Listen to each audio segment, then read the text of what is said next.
A very very good morning to all my नादान परिंदों। कैसे हैं आप लोग? Good morning everyone. Good afternoon हो गया है, बिल्कुल गुड आफ्टरनून एवरीवन।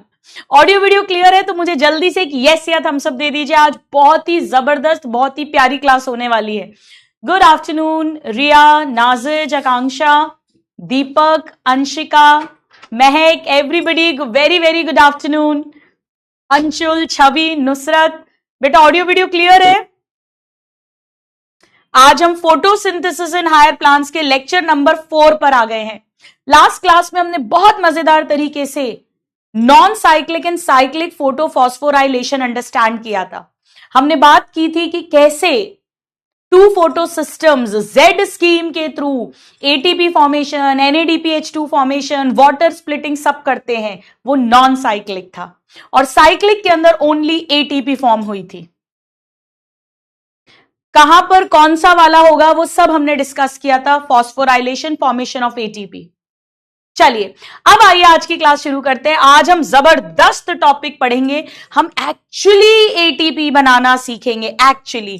तो चलिए आइए, उसे पढ़ने के लिए सबके चेहरे पे स्माइल आ जानी चाहिए, सबकी आंखों में चमक, दिल में फुल पॉजिटिविटी। स्टेथोस्कोप के नाम आशीर्वाद लेना है अपनी बायोलॉजी माता का। बिना ब्लेसिंग के जीवन में कुछ नहीं होता। तो बोलो बायोलॉजी मैया की जय हो। मेरा एक भी स्टूडेंट बिल्कुल टाइम वेस्ट नहीं करेगा। बेटा मैंने अभी 3.0 वालों को भी यही कहा था, अगले 3 महीने डिसाइडिंग है, भरपूर फेस्टिवल्स और वेडिंग सीजन शुरू होने वाला है। अभी मैं समझती हूं आपकी दुर्गा पूजा होगी, उसके बाद में दशहरा आएगा, फिर दिवाली की प्रिपरेशन स्टार्ट हो जाएगी, फिर दिवाली का पूरा फेस्टिवल, फिर देव उठनी 11 से शादियां शुरू हो जाएंगी। बेटा इसमें अगर आपने इस साल अपना समय बर्बाद कर दिया, एक बात याद रखो, festival, friendships, marriages, Facebook, social media सब कुछ दोबारा आएगा, पर ये समय दोबारा नहीं आएगा।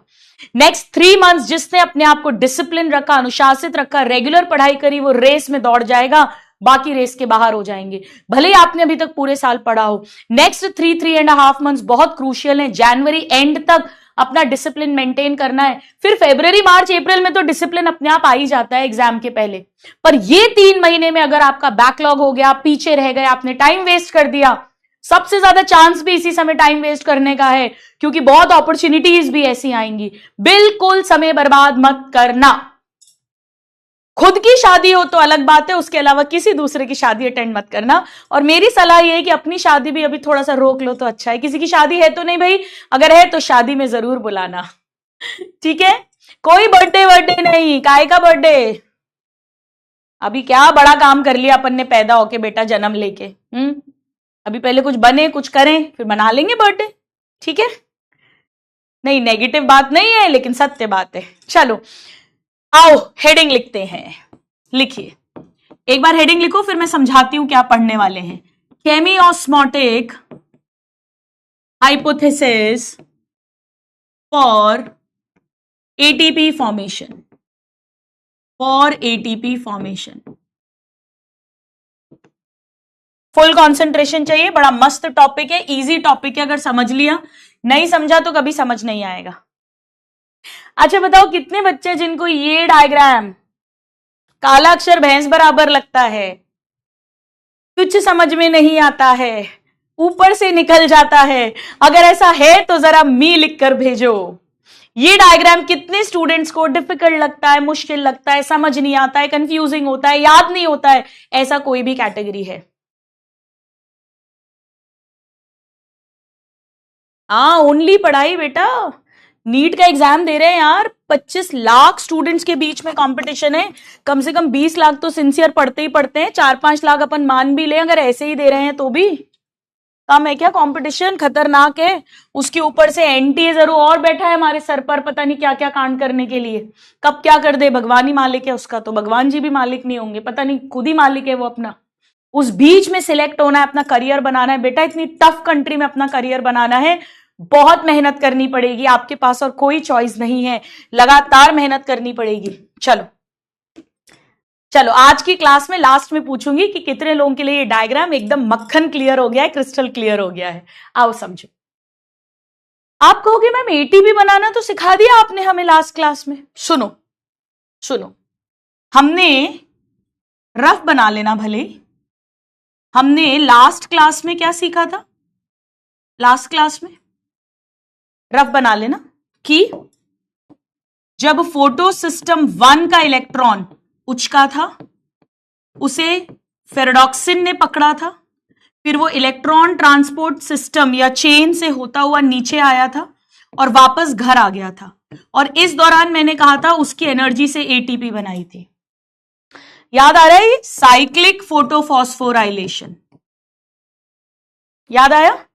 नाउ नॉन साइक्लिक में हमने क्या कहा था कि फोटो सिस्टम 2 से भी इलेक्ट्रॉन निकलेगा, फोटो सिस्टम 1 से भी इलेक्ट्रॉन निकलेगा, इसे इसका इलेक्ट्रॉन एक्सेप्टर पकड़ेगा, इसे इसका फेरेडॉक्सिन पकड़ेगा, सॉरी आयरन सल्फर प्रोटीन, यानी इसका प्राइमरी इलेक्ट्रॉन एक्सेप्टर पकड़ेगा। मैंने कहा था ये घर वापस नहीं आएगा, ये 2 के पास 1 के पास आ जाएगा और 2 के पास जो वाटर को तोड़ के इलेक्ट्रॉन्स हैं वो आ जाएंगे। याद आ रहा है? इसे हमने नॉन साइक्लिक फोटोफॉस्फोराइलेशन कहा था और मैंने कहा था इस समय पर इसकी एनर्जी से एटीपी बना लेते हैं। फिर हमने ये भी पढ़ा था यहां से फेरेडॉक्सिन के पास जाएगा और फिर वो NADP से NADPH2 बनेगा, वो सब बात की थी। नहीं भी लिखना है मत लिखो, कोई बात नहीं, समझाना जरूरी है। ठीक है, अब मैंने क्या कहा था कि बस जब ये ऐसे नीचे आएगा तब इसकी इलेक्ट्रॉन की एनर्जी से एटीपी बना लेंगे। यहां भी ऐसे ही कहा था एटीपी बना लेंगे। आज हम सीखेंगे एक्चुअली ये एटीपी कैसे बनेगी। ये एटीपी चाहे साइक्लिक हो चाहे नॉन साइक्लिक हो, जब इलेक्ट्रॉन ट्रांसपोर्ट चेन से इलेक्ट्रॉन ट्रांसफर हो रहा है तो एक्चुअली एटीपी कैसे बनेगी। ठीक है, चलो एक चीज और समझाती हूं, एक चीज और समझाती हूं आपको। ये बना लेना, शॉर्ट में बना लो मेरे साथ। रेस्पिरेशन इन प्लांट्स याद है? वहां पर हमने ऐसे बनाया था, ये इनर मेम्ब्रेन थी माइटोकॉन्ड्रिया की, माइटोकॉन्ड्रिया, इधर मैट्रिक्स था और इधर इंटर मेम्ब्रेन स्पेस थी। यहां पे अगर आपको याद हो कॉम्प्लेक्स 1, कॉम्प्लेक्स 3, कॉम्प्लेक्स 2, कॉम्प्लेक्स 4 और इधर ऐसे कॉम्प्लेक्स 5 यानी F0, F1 पार्टिकल थे। आपको याद है यहां NADH2 आता था, यहां FADH2 आता था। कुल मिलाकर हमने ये बात की थी कि कॉम्प्लेक्स 1, कॉम्प्लेक्स 3 और कॉम्प्लेक्स 4, यहां से 4 प्रोटॉन आते हैं, यहां से भी 4 प्रोटॉन आते हैं और यहां से 2 प्रोटॉन आते हैं। टोटल 10 प्रोटॉन्स मैट्रिक्स से इंटरमेम्ब्रेन स्पेस में आते हैं। यहां पे ऑलरेडी हाई है, अब ये यहां से बाहर निकलता है और हमने ये बात की थी कि 4 प्रोटॉन्स जब बाहर निकलेंगे तो उसकी एनर्जी से 1 एटीपी बनेगा। याद आ रहा है सबको? ये 4 प्रोटॉन्स जब बाहर जाएंगे F0, F1 पार्टिकल से तो 1 एटीपी बनेगा। यानी यहां पर इंटर मेम्ब्रेन स्पेस में ऑलरेडी हाई कॉन्सेंट्रेशन था और यहां से प्रोटॉन गए थे मैट्रिक्स में जहां पर उनका लो कॉन्सेंट्रेशन है। पहले पंप हुए थे लो टू हाई, फिर हाई टू लो गए थे और जब ये गए तो F0, F1 पार्टिकल के थ्रू गए थे जो इनर मेम्ब्रेन में मौजूद है, इनर मेम्ब्रेन में, और इस दौरान एटीपी फॉर्मेशन हुआ था। याद है मैंने आपको कहा था एक केमिकल का ऑस्मोसिस हो रहा है, प्रोटॉन का ऑस्मोसिस हो रहा है, हाई टू लो मूव कर रहा है। कितने लोगों को ये सब याद आ गया मुझे बताओ, बताओ। रिमझिम बातें नहीं करो बेटा, इधर उधर चैटिंग मत करो, क्लास में ध्यान दो। कितने लोगों को ये याद आ गया रेस्पिरेशन इन प्लांट्स में कि इंटर मेम्ब्रेन स्पेस से मैट्रिक्स में जब प्रोटॉन जाएंगे थ्रू इनर मेम्ब्रेन, उसका F0, F1 पार्टिकल, उस समय पर एटीपी फॉर्म हुई थी। 4 प्रोटॉन से 1 एटीपी। याद आ रहा है सबको? यानी एटीपी फॉर्मेशन रेस्पिरेशन में भी हुआ है और एटीपी अभी लाइट रिएक्शन में भी बनेगी। लेकिन यहां कहानी में क्या ट्विस्ट होगा, देखो सपोज करो यहां पर बेटा ये क्लोरोप्लास्ट है, आउटर मेम्ब्रेन इनर मेम्ब्रेन, ये है क्लोरोप्लास्ट। अब हम फोटोसिंथेसिस में एटीपी बनाने की बात कर रहे हैं, फोटोसिंथेसिस में यहां पर ये थाइलाकॉइड की मेम्ब्रेन है या ग्राना की मेम्ब्रेन है। बेटा बड़ा ध्यान से देखो, ये मेम्ब्रेन है, मेम्ब्रेन, ये मेम्ब्रेन है। मेम्ब्रेन के बाहर क्या है, ये क्या है, ये स्ट्रोमा है, स्ट्रोमा। और मेम्ब्रेन के अंदर ये क्या है, ये ल्यूमन है। स्टूडेंट्स यहां पर भी प्रोटॉन जब हाई टू लो जाएंगे, एक प्रोटीन के थ्रू तो एटीपी बनेगी, पर यहां जो प्रोटॉन्स होंगे वो ऐसे जाएंगे ल्यूमन से स्ट्रोमा की तरफ। यहां मैं सिखाऊंगी प्रोटॉन ल्यूमन से स्ट्रोमा में जाएंगे। स्ट्रोमा में उनका लो कॉन्सेंट्रेशन होगा, अभी हम देखेंगे। ल्यूमन में उनका हाई कॉन्सेंट्रेशन होगा। किसका बेटा, प्रोटॉन का। यहां मेम्ब्रेन कौन सी होगी बीच में, थाइलाकॉइड की मेम्ब्रेन, थाइलाकॉइड की मेम्ब्रेन। क्लोरोप्लास्ट की इनर आउटर मेम्ब्रेन नहीं, वो तो इधर है अलग। यहां उस समय पर एटीपी एक्चुअली बनेगी। कैसे बनेगी अभी सिखाऊंगी, अभी सब सिखाऊंगी, यही सिखाना है। यानी एटीपी फॉर्मेशन बेटा माइटोकॉन्ड्रिया में भी होता है जो power house of the cell है, और एटीपी फॉर्मेशन क्लोरोप्लास्ट में भी होता है। बट क्लोरोप्लास्ट के अंदर एटीपी लाइट रिएक्शन में फॉर्म होकर और फिर फूड के बॉन्ड्स में वो एनर्जी स्टोर हो जाती है। इसीलिए हम क्लोरोप्लास्ट को पावर हाउस नहीं बोलते, क्योंकि सेल को यूजेबल एटीपी नहीं है, उस एटीपी से फूड बन रहा है। तो इसीलिए क्लोरोप्लास्ट को किचन ऑफ द सेल बोल दिया था। पर एटीपी बनती दोनों में है। दोनों में ही एटीपी जब proton high to low concentration जाते हैं थ्रू अ मेम्ब्रेन, तब ये होता है। यहां इंटर मेम्ब्रेन स्पेस से मैट्रिक्स में जा रहे हैं थ्रू इनर मेम्ब्रेन, यहां ल्यूमन से स्ट्रोमा में आएंगे थ्रू थाइलाकॉइड मेम्ब्रेन। जैसे यहां पर F0 F1 है, यहां पर CF0 CF1 होगा। C मतलब क्लोरोप्लास्ट का F0 F1, मैं अभी सब सिखाऊंगी। जैसे यहां पे F0 F1 ऑक्सीजोम था, ऐसे ही यहां पर भी इधर मेम्ब्रेन में CF0 CF1 होगा। मैं सिखाऊंगी, अभी मत बनाना।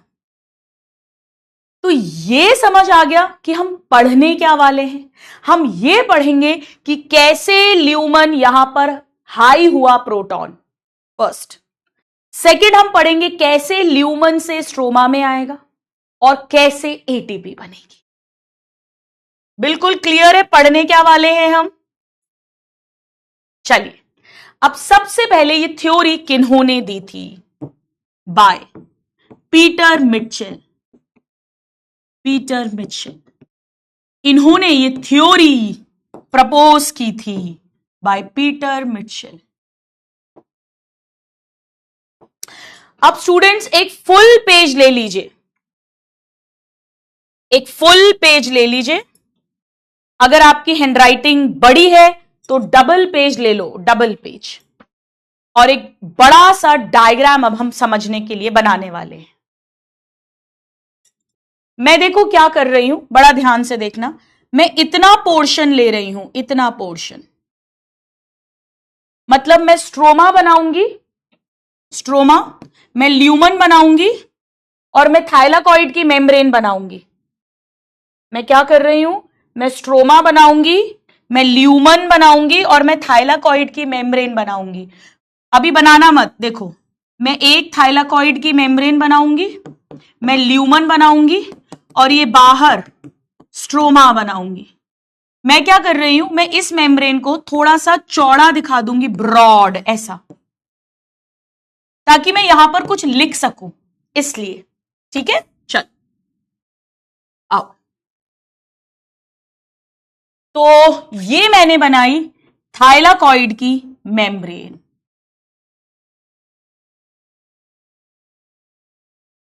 थाइलाकॉइड की मेम्ब्रेन। मैं इस मेम्ब्रेन को, ये थाइलाकॉइड की मेम्ब्रेन है, यहां से थोड़ा सा ब्रॉड रख रही हूं ताकि मैं यहां कुछ चीजें अच्छे से लिख पाऊं, इसलिए।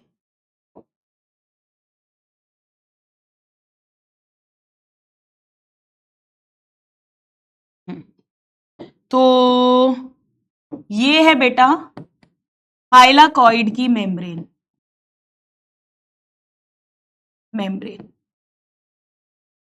अब ये ल्यूमन है, ल्यूमन, और ये सारा स्ट्रोमा है, स्ट्रोमा। ठीक है, ये हो गई थाइलाकॉइड की मेम्ब्रेन, ये हो गया ल्यूमन, और ये हो गया स्ट्रोमा। आप लोगों को मालूम है कि मेम्ब्रेन के अंदर फोटोसिस्टम 1, फोटोसिस्टम 2 दोनों होते हैं। फोटोसिस्टम 1 नॉन अप्रेस्ड पार्ट में होता है, फोटोसिस्टम 2 अप्रेस्ड पार्ट में होता है। तो यहां पर मैं बनाने वाली हूं अब फोटोसिस्टम 1 और फोटोसिस्टम 2। सपोज ये है फोटोसिस्टम 2, मैं नॉन साइक्लिक वाला बना रही हूं अभी, और सपोज इधर है फोटोसिस्टम 1।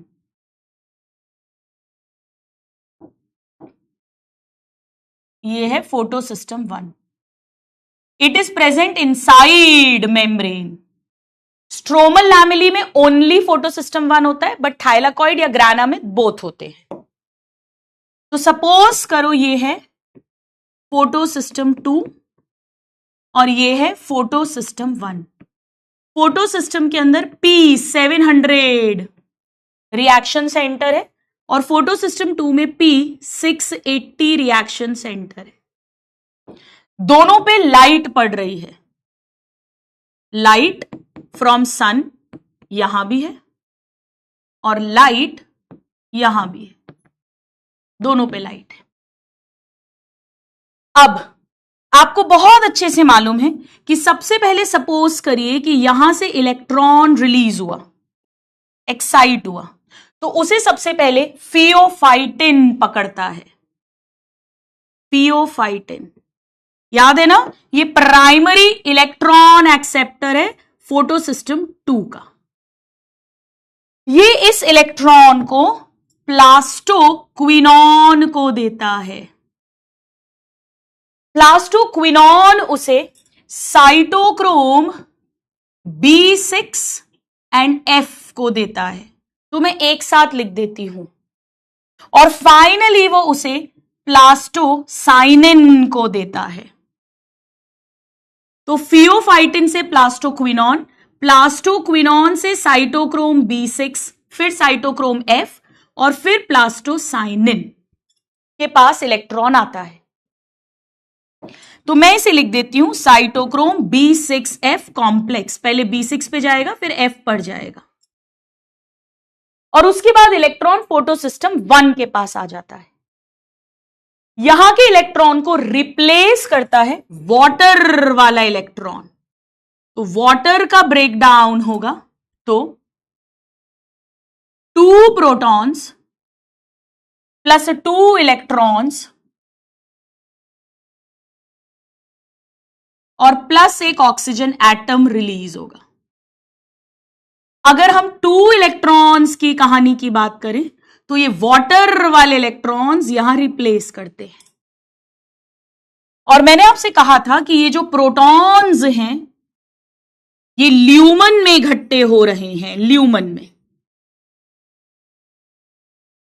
ठीक है, दूसरी तरफ यहां का जो इलेक्ट्रॉन जाएंगे, इलेक्ट्रॉन उसे आयरन सल्फर प्रोटीन, यानी इसका प्राइमरी इलेक्ट्रॉन एक्सेप्टर पकड़ेगा, which is iron sulphur protein. ठीक है, आयरन सल्फर प्रोटीन। और उसके बाद ये फेराडॉक्सिन के पास जाएगा, फेराडॉक्सिन।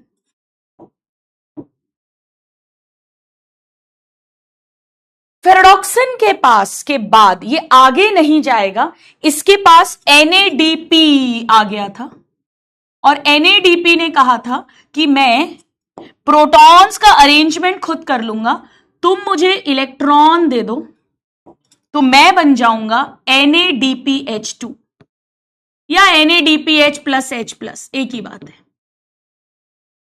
और जो एंजाइम यूज होगा उसे हमने नाम दिया था फेरेडॉक्सिन NADP रिडक्टेस।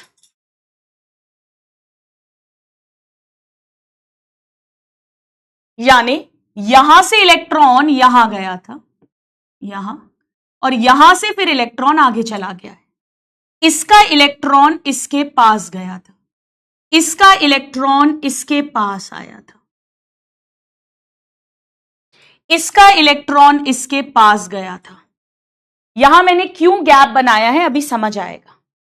ये सारी 2-2 इलेक्ट्रॉन की कहानी थी, 2-2 इलेक्ट्रॉन की कहानी थी।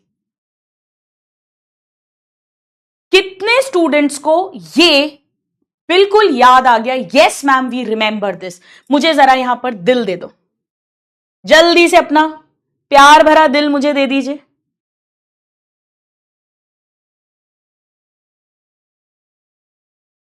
एक स्टूडेंट पूछ रहे लिखना है क्या? तो और क्या करना है बेटा, अगर आपकी फोटोकॉपी मेमोरी है कि छप जाता है दिमाग में, कभी आगे दोबारा भी नहीं लिखने देखने की जरूरत है, तो मत लिखो। लिखो बेटा, कैसी बातें पूछते हो?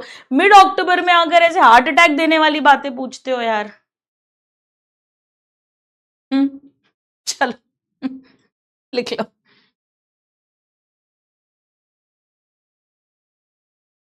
चलो, अब याद है इसने कहा था कि तुम मुझे इलेक्ट्रॉन दे दो, प्रोटॉन का जुगाड़ मैं खुद कर लूंगा। तो फेरेडॉक्सिन ने 2 इलेक्ट्रॉन दिए थे, पर प्रोटॉन कहां से आए थे? इसने स्ट्रोमा से लिए थे, 2 प्रोटॉन फ्रॉम स्ट्रोमा। इस NADP ने स्ट्रोमा से प्रोटॉन उठाए थे, स्ट्रोमा से प्रोटॉन उठाए थे। इस NADP ने स्ट्रोमा से प्रोटॉन उठाए थे, इलेक्ट्रॉन इसे यहां से मिल गया था और ऐसे करके NADPH2 बन गया था। अब बेटा ये जो सब है, phaeophytin, cytochrome B6, cytochrome F, plastocyanin, iron sulphur protein, ferredoxin, ये सब इलेक्ट्रॉन ट्रांसपोर्टर्स हैं। ये इलेक्ट्रॉन एक्सेप्ट करते हैं, आगे सेंड करते हैं, इलेक्ट्रॉन को ट्रांसपोर्ट करते हैं।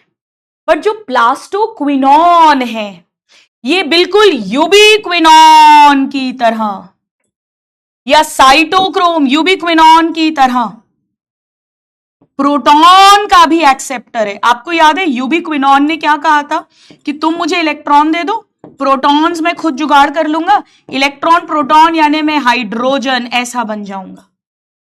याद आ रहा है?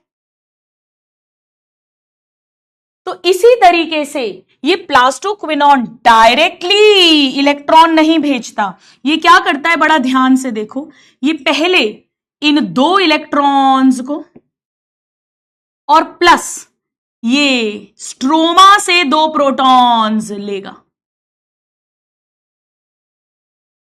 फ्रॉम स्ट्रोमा, यानी 2 इलेक्ट्रॉन तो इसके पास फियोफाइटिन से आए, 2 प्रोटॉन इसने स्ट्रोमा से लिए, 2 प्रोटॉन 2 इलेक्ट्रॉन यानी 2 हाइड्रोजन एटम, यानी ये बन गया PQH2। अब ये इस PQH2 में से 2 इलेक्ट्रॉन्स आगे भेज देगा और 2 प्रोटॉन्स अंदर डाल देगा और खुद वापस PQ में चेंज हो जाएगा। बहुत कंसंट्रेशन से सुनो, बहुत इजी चीज है। PQ, अभी ये मत लिखना, PQ डायरेक्टली साइटोक्रोम B6F को इलेक्ट्रॉन्स नहीं भेजता, नहीं भेजता। वो क्या करता है, वो पहले PQ से PQH2 में चेंज होता है। 2 इलेक्ट्रॉन इसके पास फियोफाइटिन से आए हैं, 2 प्रोटॉन ये स्ट्रोमा से ले लेता है, 2 इलेक्ट्रॉन 2 प्रोटॉन यानी 2 हाइड्रोजन एटम या कहो H2, ये बन गया। अब ये 2 इलेक्ट्रॉन्स आगे भेज देगा साइटोक्रोम B6 को, फिर F को, और जो 2 प्रोटॉन इसने स्ट्रोमा से उठाए हैं ना बेटा, उसे ल्यूमन में डाल देगा, ल्यूमन में डाल देगा।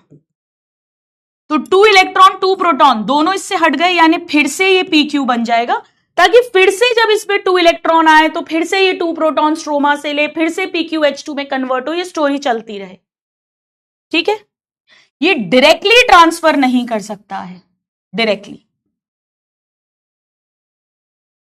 इतना क्लियर हुआ? क्योंकि ये इलेक्ट्रॉन नहीं, साथ में प्रोटॉन का भी करियर है। बेटा एक चीज देखो, नोट करो, मजे आ जाएंगे, सुनो। ल्यूमन के अंदर एक तो वाटर का जो ऑक्सीडेशन हुआ था, वाटर की स्प्लिटिंग, फोटोलाइसिस ऑफ वाटर, उससे प्रोटॉन्स ल्यूमन के अंदर एक्यूमुलेट हुए थे, याद है हमने पढ़ा भी था ये। दूसरा, बड़ी चालाकी से प्लास्टोक्विनोन ने स्ट्रोमा वाले प्रोटॉन्स को ल्यूमन में भेज दिया, स्ट्रोमा से ल्यूमन में भेज दिया। देखो कितनी चालाकी से, यानी यहां प्रोटॉन्स हाई हैं, high proton, high proton, high proton, और स्ट्रोमा में लो प्रोटॉन है, लो प्रोटॉन। और साथ में ये एफएनआर जो है, ये भी एनएडीपी के लिए जो प्रोटॉन ले रहा है वो स्ट्रोमा से ले रहा है, यूज कर रहा है। तो स्ट्रोमा के कुछ प्रोटॉन्स प्लास्टोक्विनोन ने ल्यूमन में ट्रांसफर कर दिए, स्ट्रोमा के कुछ प्रोटॉन्स एनएडीपी ने यूज कर लिए टू फॉर्म NADPH2। यानी स्ट्रोमा में प्रोटॉन्स कम है और ल्यूमन में एक तो ये वाले भी आ गए, दूसरा वाटर की स्प्लिटिंग से खुद ही आ रहे हैं। कुल मिलाकर ल्यूमन में हाई प्रोटॉन्स हो गए, स्ट्रोमा में लो प्रोटॉन्स हो गए। बेटा प्रोटॉन मतलब एसिडिटी, जितने ज्यादा H आयंस होंगे उतनी एसिडिटी हाई होगी, और जितनी एसिडिटी हाई होगी pH लो होगा। यानी ल्यूमन के अंदर pH लो होगा क्योंकि एसिडिटी हाई है, H आयंस हाई है, और यहां पर pH हाई होगा क्योंकि एसिडिटी कम है, प्रोटॉन्स कम है। क्या इतना कॉन्सेप्ट बिल्कुल अच्छे से क्लियर हो गया? इतना कॉन्सेप्ट क्लियर हुआ? अब एक और जबरदस्त बात सुनो। जब इस प्लास्टोक्विनोन ने स्ट्रोमा से प्रोटॉन्स को इनटू ल्यूमन ट्रांसपोर्ट किया है, जरा सोचो बेटा, ये एक्टिव ट्रांसपोर्ट है या पैसिव ट्रांसपोर्ट है? जरा लिख के भेजो चैट बॉक्स में, एक्टिव या पैसिव, रटना नहीं है, बताइए।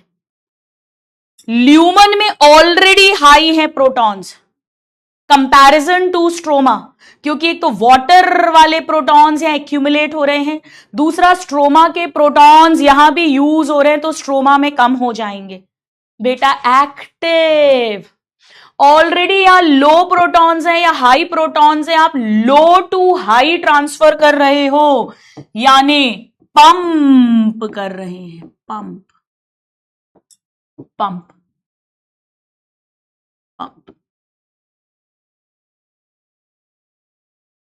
ठीक है, एक्टिव, एक्टिव है बेटा, ऑलरेडी स्ट्रोमा में लो है, ल्यूमन में हाई है, लो टू हाई एक्टिवली ट्रांसपोर्ट हो रहा है। हाँ एटीपी यूज होगी बिल्कुल। चलो, यानी अगर हम गौर से देखें, ये सारा स्ट्रोमा है और ये ल्यूमन है, ल्यूमन और स्ट्रोमा के बीच में प्रोटॉन का एक ग्रेडियंट क्रिएट हो गया है बेटा, एक ग्रेडियंट, एक ग्रेडियंट क्रिएट हो गया है, एक इलेक्ट्रिक केमिकल का ग्रेडियंट क्रिएट हो गया है।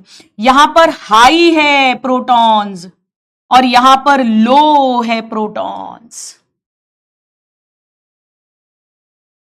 High electro chemical potential gradient.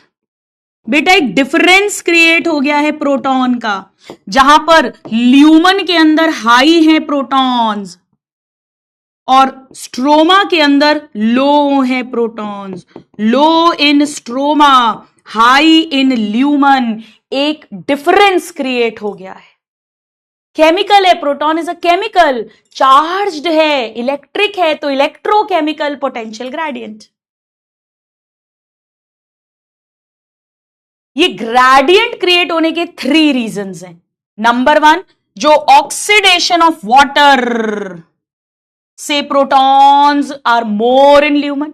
Number 2, plastoquinone जो पंप करके भेज रहा है तो यहां हाई होते जाएंगे। एंड नंबर 3, स्ट्रोमा वाले यूज हो रहे हैं in making NADPH2। In 3 reasons के कारण से ल्यूमन में हाई प्रोटॉन्स रहेंगे, स्ट्रोमा में लो प्रोटॉन्स रहेंगे। अब हर केमिकल की टेंडेंसी होती है टू अचीव इक्विलिब्रियम। बेटा सेम ऐसे ही माइटोकॉन्ड्रिया के अंदर मैट्रिक्स और IMS के बीच में हो गया था।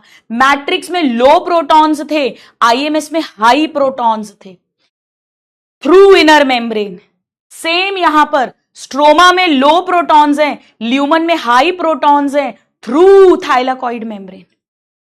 यहां पर भी हाई टू लो भागने की कोशिश की थी प्रोटॉन्स ने, डायरेक्टली मेम्ब्रेन क्रॉस नहीं कर सकते, F0 F1 पार्टिकल के थ्रू क्रॉस किया था। सेम ऐसे ही बेटा यहां पर भी ये जो सारे प्रोटॉन्स हैं, ये वाटर वाले, ये जो पंप होकर आए हैं, ये सब भागने की कोशिश करेंगे, हाई टू लो जाने की कोशिश करेंगे ताकि इक्विलिब्रियम बने। पर ये भी इस थाइलाकॉइड मेम्ब्रेन को डायरेक्ट क्रॉस नहीं कर सकते हैं। यहां पर भी मौजूद होगा F0 F1 पार्टिकल की तरह एक प्रोटीन, बिल्कुल वैसा ही प्रोटीन है ऑक्सीजोम की तरह। इसे कहते हैं CF0, क्लोरोप्लास्ट का है CF1। माइटोकॉन्ड्रिया में बेटा इसे F0 F1 कहा था। पहले एनसीईआरटी में दोनों चैप्टर में F0 F1 लिखते थे, बट 2-3 साल पहले जब एडिशन आया था एनसीईआरटी का तो माइटोकॉन्ड्रिया में F0 F1 यूज करा और क्लोरोप्लास्ट में CF0 CF1 कर दिया। अगेन आप देख सकते हो ये वाला पार्ट मेम्ब्रेन के अंदर है, ट्रांस मेम्ब्रेन। सेम ऐसा ही वहां भी था, याद आ रहा है? याद आ रहा है? F0 एम्बेडेड था मेम्ब्रेन के अंदर और F1 हेड पीस था, हेड पीस। हेड पीस वहां पर टुवर्ड्स मैट्रिक्स था, towards matrix, head piece towards matrix था, क्योंकि प्रोटॉन को टुवर्ड्स मैट्रिक्स आना था तभी एटीपी बननी थी। यहां पर हेड पीस टुवर्ड्स स्ट्रोमा है, मतलब ऐसा नहीं है, ऐसा CF0 CF1 ऐसा नहीं है बेटा, ऐसा है, टुवर्ड्स मैट्रिक्स नहीं, टुवर्ड्स स्ट्रोमा है, टुवर्ड्स ल्यूमन नहीं। अब ये जो प्रोटॉन्स हैं ये F0 फिर F1 CF0 CF1 से बाहर आएंगे, इसके थ्रू ये प्रोटॉन्स बाहर आएंगे। यानी हाई कॉन्सेंट्रेशन से लो कॉन्सेंट्रेशन यानी पैसिव डिफ्यूजन। बट जब एक प्रोटीन के थ्रू डिफ्यूजन होता है तो उसे फैसिलिटेटेड डिफ्यूजन कहते हैं। तो CF0 फैसिलिटेटेड डिफ्यूजन करवा रहा है बेटा, हाई टू लो कॉन्सेंट्रेशन इसीलिए डिफ्यूजन, बट एक प्रोटीन के थ्रू तो फैसिलिटेटेड डिफ्यूजन।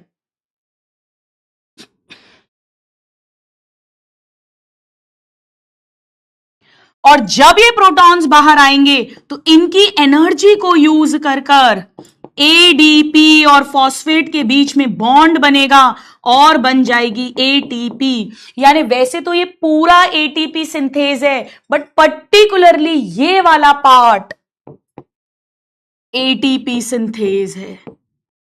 सेम ऐसा ही बेटा माइटोकॉन्ड्रिया में भी था, F1 head piece towards matrix वो मेन ATP बनवा रहा था, याद आ रहा है? Towards stroma head piece. क्योंकि इस प्रोटॉन के पास बेटा बहुत एनर्जी है। क्यों है एनर्जी? बड़ा ध्यान से सुनो। पहली बात, पानी क्यों टूटा था? क्योंकि सनलाइट पड़ी थी, तो सन की एनर्जी के कारण वाटर ब्रेक हुआ था। तो इस इलेक्ट्रॉन प्रोटॉन सब में एनर्जी है। नंबर 2, इस प्रोटॉन को भी यहां से पंप किया गया है, पंप यानी ये भी एनर्जी यूज हुई है, इस प्रोटॉन में भी एनर्जी है। समझ आ गया तो जल्दी से अपना दिल मुझे दे दो। बिल्कुल इजी वे में पढ़ रहे हैं बेटा, कंपेयर करके भी आपको पढ़ा रही हूं, एक एक वर्ड एक एक लाइन। यस, पंप होकर आए हैं बिल्कुल। पहले एनसीईआरटी में एटीपीएज लिखा था, अब चेंज करके एटीपी सिंथेज लिख दिया। एक्चुअली एटीपी सिंथेज मतलब जो एटीपी फॉर्म करे, सिंथेसिस करे, और एटीपीएज मतलब जो एटीपी तोड़े, जैसे लाइपेज लिपिड ब्रेक करेगा, प्रोटीज प्रोटीन ब्रेक करेगा, एटीपीज एटीपी ब्रेक करेगा। तो ATP synthase is a better word.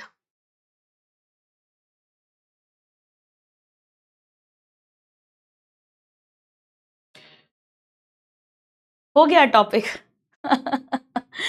तो हमें क्या क्या याद रखना है कि ल्यूमन में प्रोटॉन्स हाई है, स्ट्रोमा में प्रोटॉन्स लो है। एक मेम्ब्रेन के थ्रू प्रोटॉन का ट्रांसपोर्ट होगा, थाइलाकॉइड मेम्ब्रेन। वाई ल्यूमन में हाई है? 3 रीजंस के कारण। एक, ऑक्सीडेशन ऑफ वाटर से protons accumulate in the lumen. Number 2, plastoquinone pump कर रहा है प्रोटॉन्स को from stroma into lumen. And number 3, NADP is using protons from stroma to form NADPH2. In 3 reasons के कारण से ल्यूमन में हाई प्रोटॉन है, स्ट्रोमा में लो प्रोटॉन है, यानी ल्यूमन और स्ट्रोमा के बीच में high to low electrochemical potential gradient बन गया है। ल्यूमन के protons will try to move toward stroma, high to low diffusion है through CF0 CF1। CF0 membrane के अंदर धसा हुआ है, ट्रांस मेम्ब्रेन है, फैसिलिटेटेड डिफ्यूजन कर रहा है। CF1 हेड पीस है, टुवर्ड स्ट्रोमा है, जो एक्चुअली एटीपी सिंथेसिस करेगा by using the energy of this proton. अब बेटा बड़ा ध्यान से सुनो, लिखना मत। मैंने आपसे क्या कह दिया था कि बस यहां एटीपी बनती है। अब आपको पता चला, बहुत ध्यान से सुनो, एक्चुअली यहां से यहां गया होगा, फिर यहां से प्लास्टोक्विनॉन, फिर PQH2, फिर साइटोक्रोम B6, फिर साइटोक्रोम F, फिर प्लास्टोसाइनिन, फिर यहां पहुंचा होगा। और इस दौरान वाटर की स्प्लिटिंग के कारण, प्लास्टोक्विनॉन की पंपिंग के कारण ल्यूमन में प्रोटॉन्स हाई हो रहे होंगे और वो प्रोटॉन CF0 CF1 से भाग रहे होंगे, तब एटीपी बनी है। यहां शॉर्ट में लिख दिया कि बस जब ऐसा होगा तो एटीपी बनेगी, पर यहां डिटेल बताया कि एक्चुअली एटीपी कैसे बनेगी। मजे आए? चलो, अब मुझे एक बात और बताओ, मुझे एक बात और बताओ।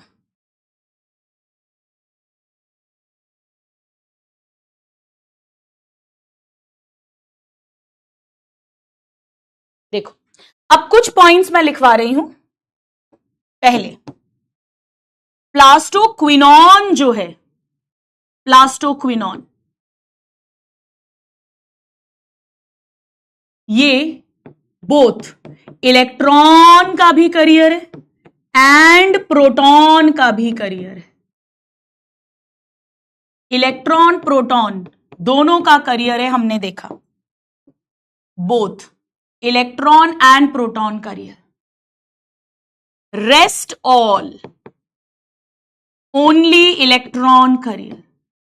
बाकी phaeophytin, cytochrome B6, cytochrome F, plastocyanin, ferredoxin, iron sulphur protein, ये सारे ओनली इलेक्ट्रॉन करियर हैं। नाउ नंबर 2,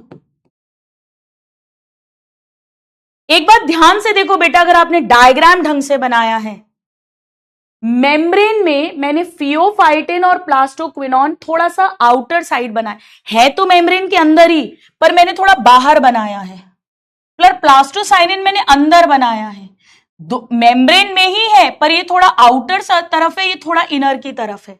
एनसीईआरटी में ये बातें दी हुई है, इसीलिए इंपॉर्टेंट है। आइए लिखते हैं, फियोफाइटिन एंड प्लास्टोक्विनॉन, और दूसरी तरफ PC यानी प्लास्टोसाइनिन।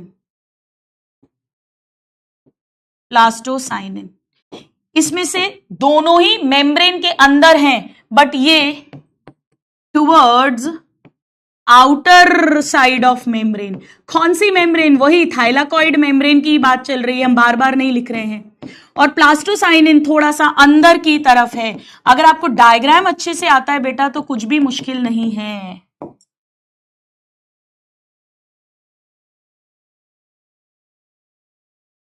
है तो सब मेम्ब्रेन के अंदर ही। नाउ लिखिए एक बार, एक चीज और,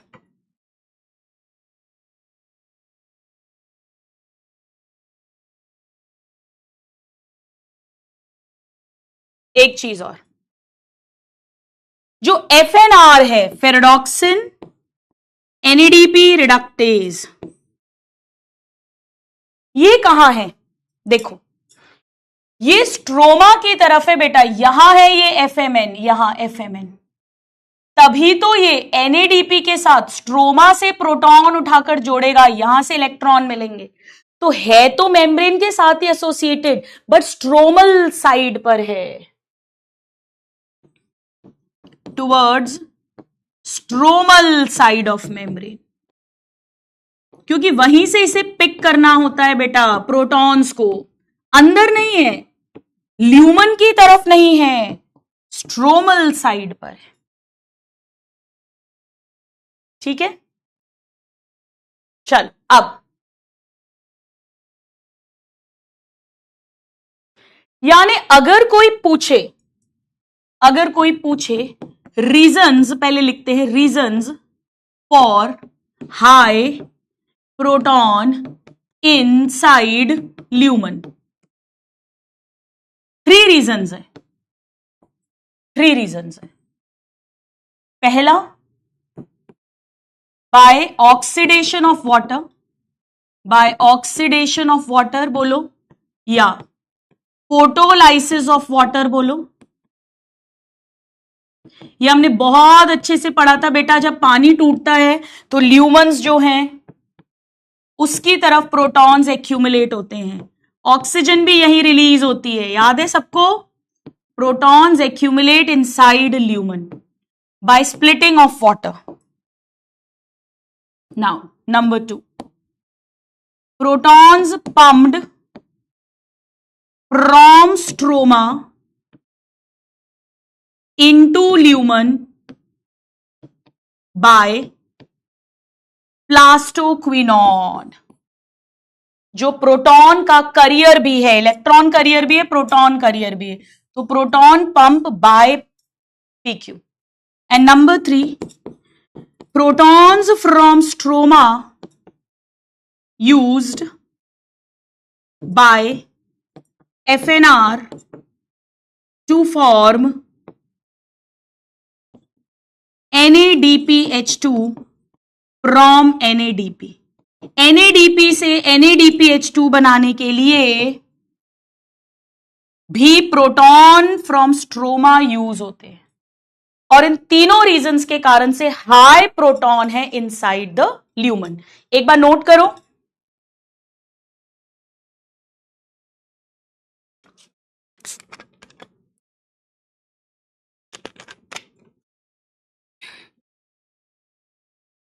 ठीक है? कर लिया नोट? मजे आ रहे?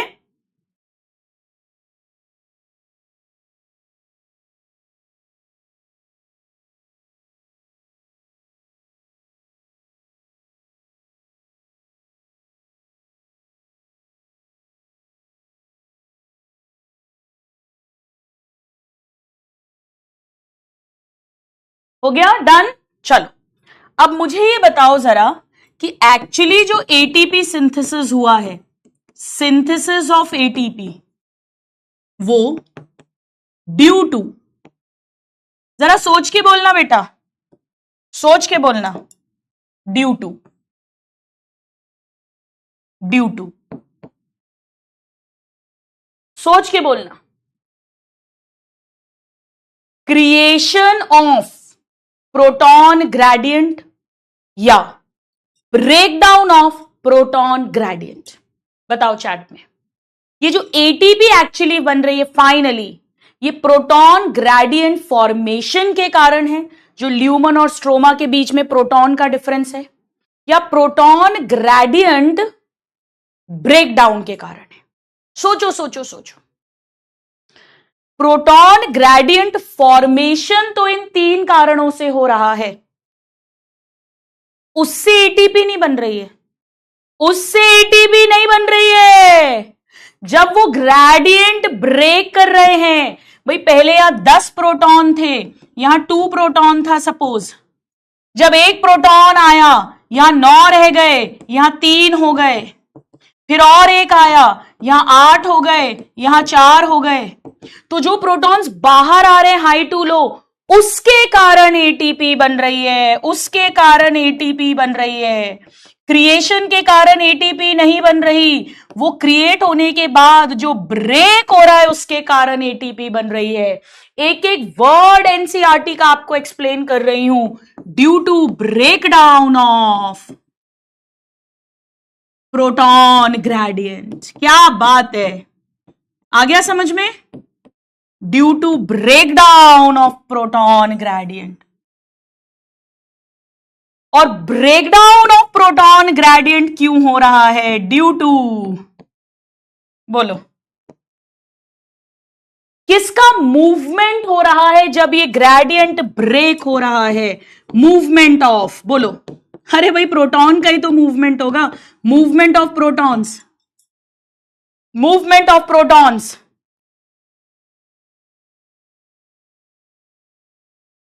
अक्रॉस, किसके दोनों तरफ मूवमेंट चल रहा है? Across membrane to stroma. Proton कहां से कहां मूव कर रहा है जब एक्चुअली एटीपी बन रही है बेटा? टू स्ट्रोमा, अक्रॉस मेम्ब्रेन, यानी from lumen to stroma, from lumen to stroma. Protons का मूवमेंट हो रहा है, किसके थ्रू हो रहा है? Through, through, through trans membrane channel, trans membrane channel. Channel क्योंकि हाई टू लो भेज रहा है बेटा, तो चैनल बोल रहे हैं। CF0 of ATP synthase. ATP synthase क्या है? CF1। तो CF1 में जो CF0 है वो है ट्रांस मेम्ब्रेन चैनल। तो जब CF0 फिर CF1 से निकलेगा तब जाकर फाइनली एटीपी फॉर्म होगी। एनसीईआरटी की लाइंस हैं। तो एटीपी क्यों सिंथेसिस हो रही है? व्हेन, जब प्रोटॉन ग्रेडियंट ब्रेक हो रहा है, जब मूवमेंट हो रहा है high concentration to low concentration, from lumen to stroma across membrane through CF0 and CF1 particle। मजे आ गए? और ये जो है ना, ये इसे हाई प्रोटॉन बोलो या और reason for creation of proton gradient across thylakoid membrane. Thylakoid membrane के दोनों तरफ जो प्रोटॉन का ग्रेडियंट बना है, यानी high inside lumen and low inside stroma, इसके क्या रीजंस है ऐसा भी बोल सकते हैं। मजे आ गए कृतिका? मजे आ गए?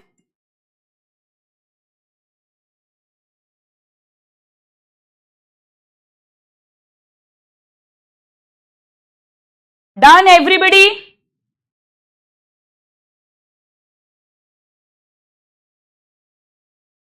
अब इसका मतलब अगर कोई पूछे कि ये जो केमी ऑस्मोसिस है बेटा, ऑस्मोसिस हो रहा है, high to low concentration movement हो रहा है, किसका? केमिकल का। कौन से केमिकल का? प्रोटॉन का। कितना आसान है इसका नाम, केमिकल यानी प्रोटॉन का ऑस्मोसिस हो रहा है यानी हाई टू लो कॉन्सेंट्रेशन। इसमें क्या क्या चाहिए? बड़ा ध्यान से देखो, बड़ा ध्यान से देखो, बहुत इजी है। यहां भी केमी ऑस्मोसिस वर्ड यूज करा है, यहां भी केमी ऑस्मोसिस वर्ड यूज करा है। दोनों जगह पर एक मेम्ब्रेन होनी चाहिए। यहां इनर मेम्ब्रेन है माइटोकॉन्ड्रिया की, यहां थाइलाकॉइड की मेम्ब्रेन है। दोनों जगह पर कोई दो स्पेस के बीच में प्रोटॉन का ग्रेडियंट होना चाहिए, high in intermembrane space, low in matrix, high in lumen and low in stroma. दोनों जगह पर एक ऐसा पार्टिकल होना चाहिए जिसके through protons high to low move करेंगे, F0 F1 particle, CF0 CF1 particle. और दोनों में बेटा प्रोटॉन पंप होने चाहिए, तभी तो अंदर ज्यादा आएंगे। जैसे यहां पे complex 1, complex 3, complex 4 proton pumps थे जो यहां लेकर आए थे, और यहां पर प्लास्टोक्विनोन प्रोटॉन पंप है। यानी दोनों में ही केमिओस्मोसिस में हमें क्या क्या चाहिए, एक membrane, a membrane, then proton pump, proton pump, then proton gradient, proton का एक ग्रेडियंट क्रिएट होना चाहिए, तभी तो जब high to low proton move करेगा तो एटीपी सिंथेसिस होगी, यानी एटीपी सिंथेस। एटीपी सिंथेस हम क्या करते हैं बेटा, हम ऐसा करते हैं, हम यहां लिखते हैं माइटोकॉन्ड्रिया और यहां लिखते हैं क्लोरोप्लास्ट। माइटोकॉन्ड्रिया और क्लोरोप्लास्ट कंपेयर करके पढ़ लेते हैं अपन, एक काम करते हैं, ठीक है। माइटोकॉन्ड्रिया, क्लोरोप्लास्ट, बीच में एक सी लाइन खींच देती हूं। माइटोकॉन्ड्रिया के अंदर मेम्ब्रेन कौन सी है, inner membrane of mitochondria. Mitochondria की 2 मेम्ब्रेन्स होती है, outer membrane, inner membrane. Inner membrane के अक्रॉस होगा, लेकिन यहां पर क्लोरोप्लास्ट की इनर मेम्ब्रेन नहीं है बेटा, थाइलाकॉइड या ग्राना की मेम्ब्रेन है, या स्ट्रोमल लैमेली। चल, अब यहां पे प्रोटॉन पंप थे, कॉम्प्लेक्स 1, 3 एंड 4। ये 4 प्रोटॉन पंप करता था, ये भी 4 प्रोटॉन, ये 2 प्रोटॉन, और यहां पर है प्लास्टोक्विनोन। कितने प्रोटॉन पंप करते हैं वो सब डिटेल नहीं कर रहे। 1 वाटर मॉलिक्यूल के लिए 2 प्रोटॉन पंप होंगे, क्योंकि 2 इलेक्ट्रॉन की स्टोरी है। एटीपी सिंथेस को हमने यहां F0 F1 पार्टिकल कहा था, यहां पे CF0 CF1 कहेंगे, सब कुछ सेम है। F0 या CF0 मेम्ब्रेन के अंदर धसा है, फैसिलिटेटेड डिफ्यूजन कर रहा है। F1 या CF1 हेड पीस है जो एक्चुअली एटीपी बना रहा है, और उसमें से भी ये वाला जो है, दिस इज टुवर्ड्स मैट्रिक्स, और यहां पर दिस इज टुवर्ड्स स्ट्रोमा। बेटा जिस तरफ प्रोटॉन भागकर आ रहे हैं उसी तरफ होगा F1 या CF1। नाउ प्रोटॉन ग्रेडियंट की बात करते हैं। प्रोटॉन ग्रेडियंट, यहां पर बेटा प्रोटॉन ग्रेडियंट बना है इंटर मेम्ब्रेन स्पेस और ल्यूमन मैट्रिक्स के बीच में। मैट्रिक्स यानी इंटर मेम्ब्रेन स्पेस में हायर कॉन्सेंट्रेशन है प्रोटॉन का, और यहां पर लोअर कॉन्सेंट्रेशन है, हाई टू लो। और यहां पर जो स्टोरी बनी है वो ल्यूमन एंड स्ट्रोमा के बीच में है। यहां पे लोअर कॉन्सेंट्रेशन है स्ट्रोमा के अंदर, हायर कॉन्सेंट्रेशन है ल्यूमन के अंदर। जब हाई टू लो मूवमेंट होगा प्रोटॉन का तब एटीपी बनेगी। सो ल्यूमन एंड स्ट्रोमा, यहां पे आईएमएस और मैट्रिक्स। बिल्कुल अच्छे से समझ आ गया।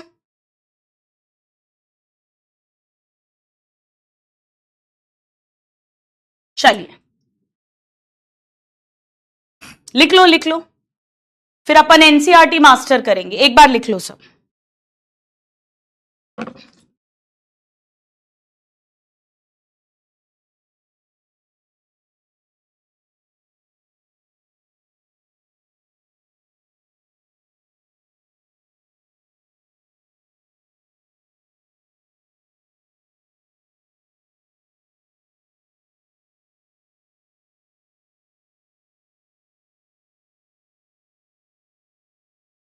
हो गया? चलो वेरी गुड। आइए लेट्स मास्टर एनसीईआरटी। प्लीज अपनी एनसीईआरटी ओपन करो सब लोग।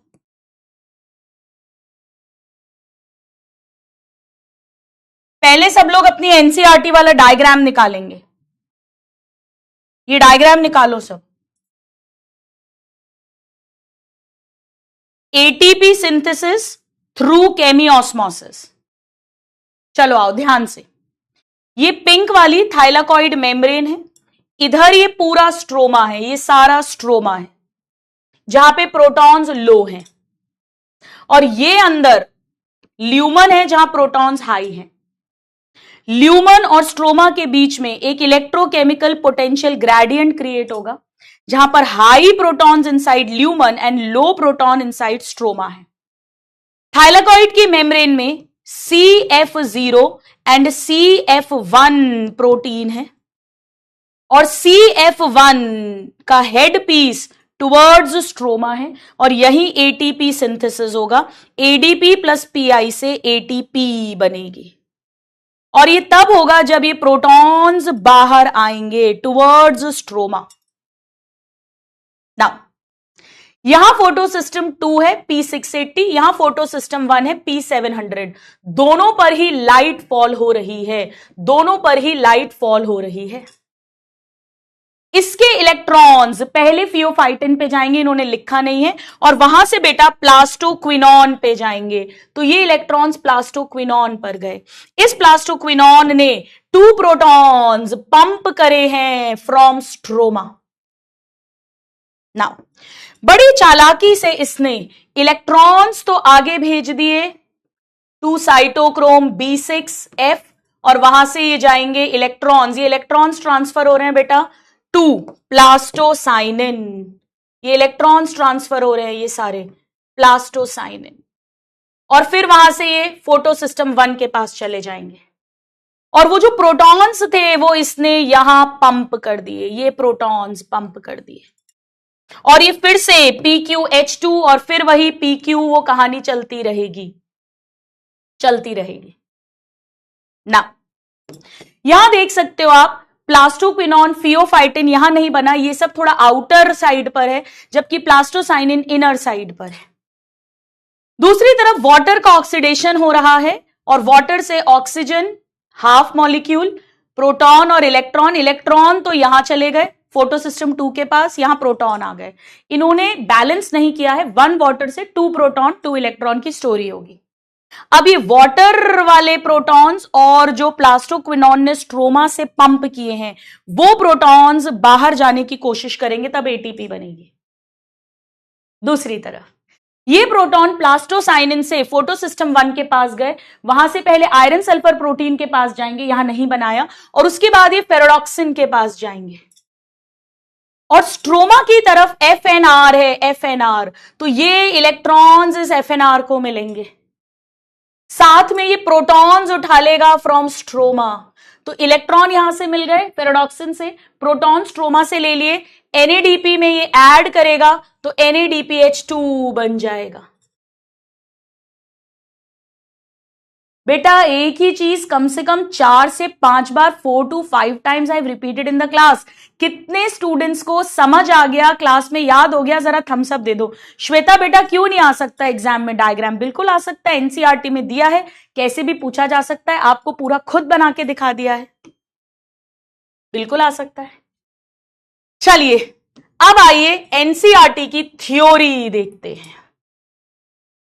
देखिए, let us now try to understand how ATP is actually synthesized in the chloroplast.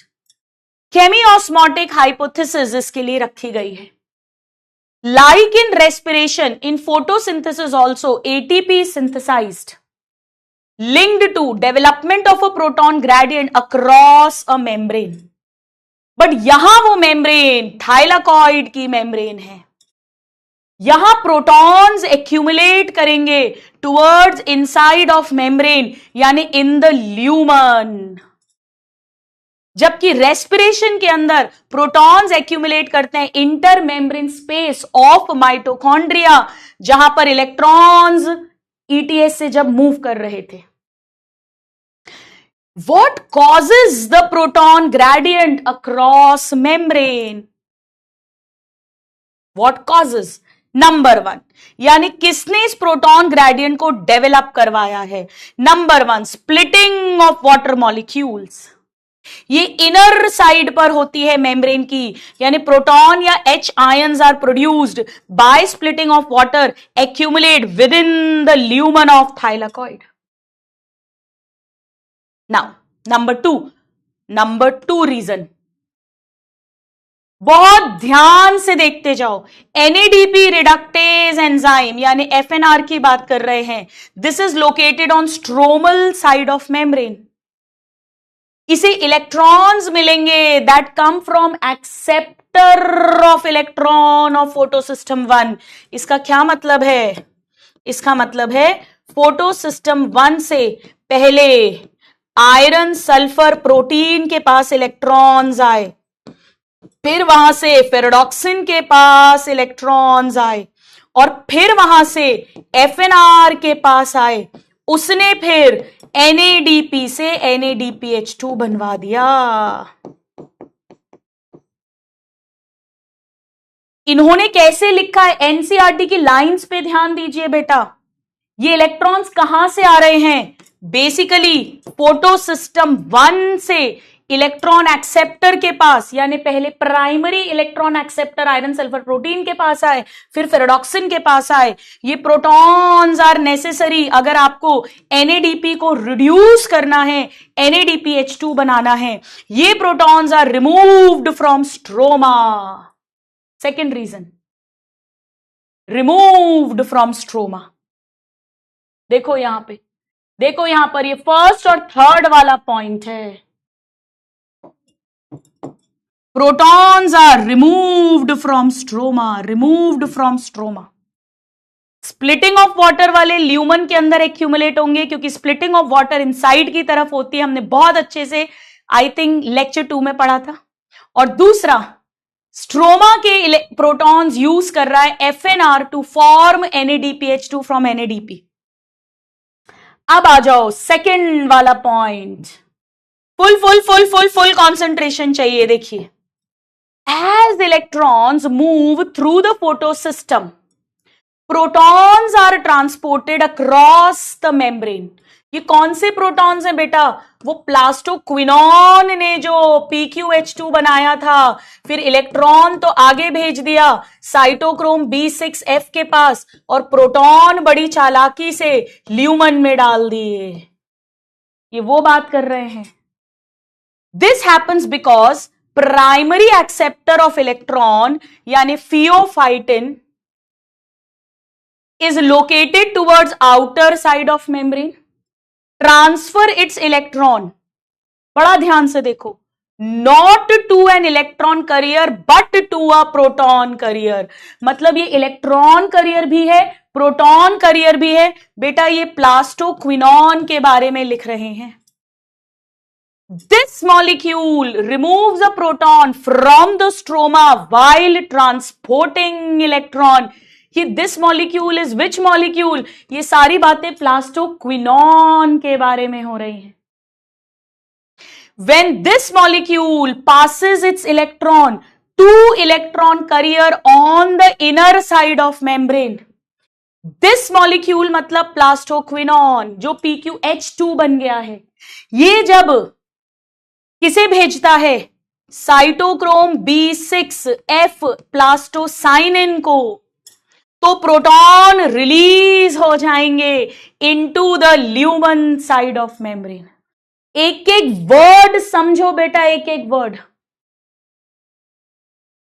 Photosystem 2 का प्राइमरी इलेक्ट्रॉन एक्सेप्टर फियोफाइटिन ने अपना ओनली इलेक्ट्रॉन भेजा है टू प्लास्टोक्विनॉन, बट इस प्लास्टोक्विनॉन ने पंप किए हैं proton from stroma. It is also a proton carrier. जब ये आगे भेजेगा electron to other electron carriers, cytochrome B6F plastocyanin जो इनर साइड पर है, तो प्रोटॉन्स को रिलीज कर देगा इनटू द ल्यूमन। एक एक वर्ड क्लियर हुआ? Now hence with in the chloroplast protons in the stroma decrease and in the lumen accumulate increase। ये क्रिएशन हो गया है एक प्रोटॉन डिफरेंस ग्रेडियंट का अक्रॉस थाइलाकॉइड मेम्ब्रेन। ल्यूमन के अंदर हाई प्रोटॉन है, हाई एसिडिटी है, यानी पीएच लो है। Why are we so interested in this proton gradient? क्योंकि बेटा एटीपी तब बनेगा जब प्रोटॉन ग्रेडियंट ब्रेक होगा। पहले क्रिएट तो करे तभी तो ब्रेक होगा। पहले एक जगह हाई एक जगह लो तो करे तभी तो भागने की कोशिश करेंगे। This gradient is broken down due to movement of proton across thylakoid membrane to stroma। मतलब ये हमने लाइन लिख चुके हैं, हम पॉइंट्स में लिख चुके हैं, from lumen to stroma through CF0 CF1, जिसमें से CF0 है ट्रांस मेम्ब्रेन चैनल और एटीपी सिंथेज एक्चुअली है CF1। ओवरऑल हम कह सकते हैं एटीपी सिंथेज एंजाइम के टू पार्ट्स हैं। एक CF0 जो मेम्ब्रेन में एम्बेडेड है, ट्रांस मेम्ब्रेन चैनल बना रही है, देखो पंप नहीं लिखा, चैनल, फैसिलिटेटेड डिफ्यूजन करवाएगी ऑफ प्रोटॉन अक्रॉस मेम्ब्रेन। और दूसरा पार्ट है CF1 जो प्रोट्रूड कर रहा है आउटर साइड ऑफ मेम्ब्रेन पे, यानी उस साइड पर विच फेसेस द स्ट्रोमा, स्ट्रोमा की तरफ है। जब ये ब्रेक डाउन होगा, ल्यूमन से स्ट्रोमा में प्रोटॉन्स आएंगे तो एक चेंज आएगा CF1 पार्टिकल के अंदर और अब वो enzyme energy packed ATP form करेगा। मजे आ गए?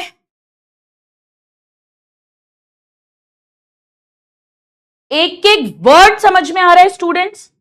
Very very very important.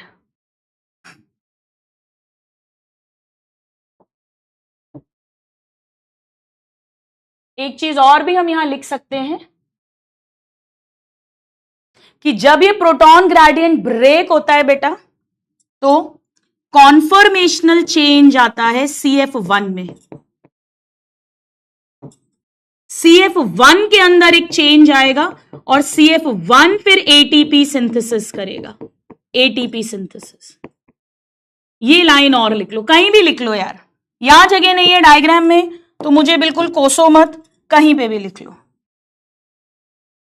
ठीक है? मजे आ गए? मजे आ गए? Energy packed molecule ATP. Nisha thank you इतना अच्छा लिखने के लिए कि आपको समझ में आ गया, इतना प्यार से लिखने के लिए मेरा दिल गार्डन गार्डन हो गया। चलो अब केमियोस्मोसिस में क्या क्या चाहिए? एक मेम्ब्रेन चाहिए जो इस केस में थाइलाकॉइड मेम्ब्रेन है, एक प्रोटॉन पंप चाहिए जो प्लास्टोक्विनॉन है, एक प्रोटॉन ग्रेडियंट क्रिएट होना चाहिए जो यहां बिटवीन ल्यूमन एंड स्ट्रोमा है, और एक एटीपी सिंथेज चाहिए। Energy is used to pump proton across a membrane. बिल्कुल ये वो बात कर रहे हैं वो प्लास्टोक्विनॉन ने जो यूज की थी। To create a gradient higher concentration within lumen, energy चाहिए बेटा, एक्टिव ट्रांसपोर्ट, आपको बोला था ना, इसीलिए तो पंप लिखा हुआ है। एटीपी सिंथेज में तो चैनल है जहां बेटा डिफ्यूजन हो रहा है प्रोटॉन का बैक अक्रॉस मेम्ब्रेन। फिर से हाई टू लो आ रहे हैं बेटा, पंपिंग लो टू हाई हो रही है और डिफ्यूजन हाई टू लो हो रहा है। इस एनर्जी से फिर एटीपी बनाते हैं। नाउ अलोंग विथ NADPH2 ये प्रोड्यूस हुआ है by the movement of electrons. अब एटीपी भी प्रोड्यूस हो गई है, तो एटीपी प्रोड्यूस हो गई, NADPH2 प्रोड्यूस हो गया। अब इसे यूज करेंगे स्ट्रोमा के अंदर जो डार्क रिएक्शन होगी और उससे हम CO2 फिक्स करेंगे और शुगर बनाएंगे। हम सीखेंगे सब, ठीक है?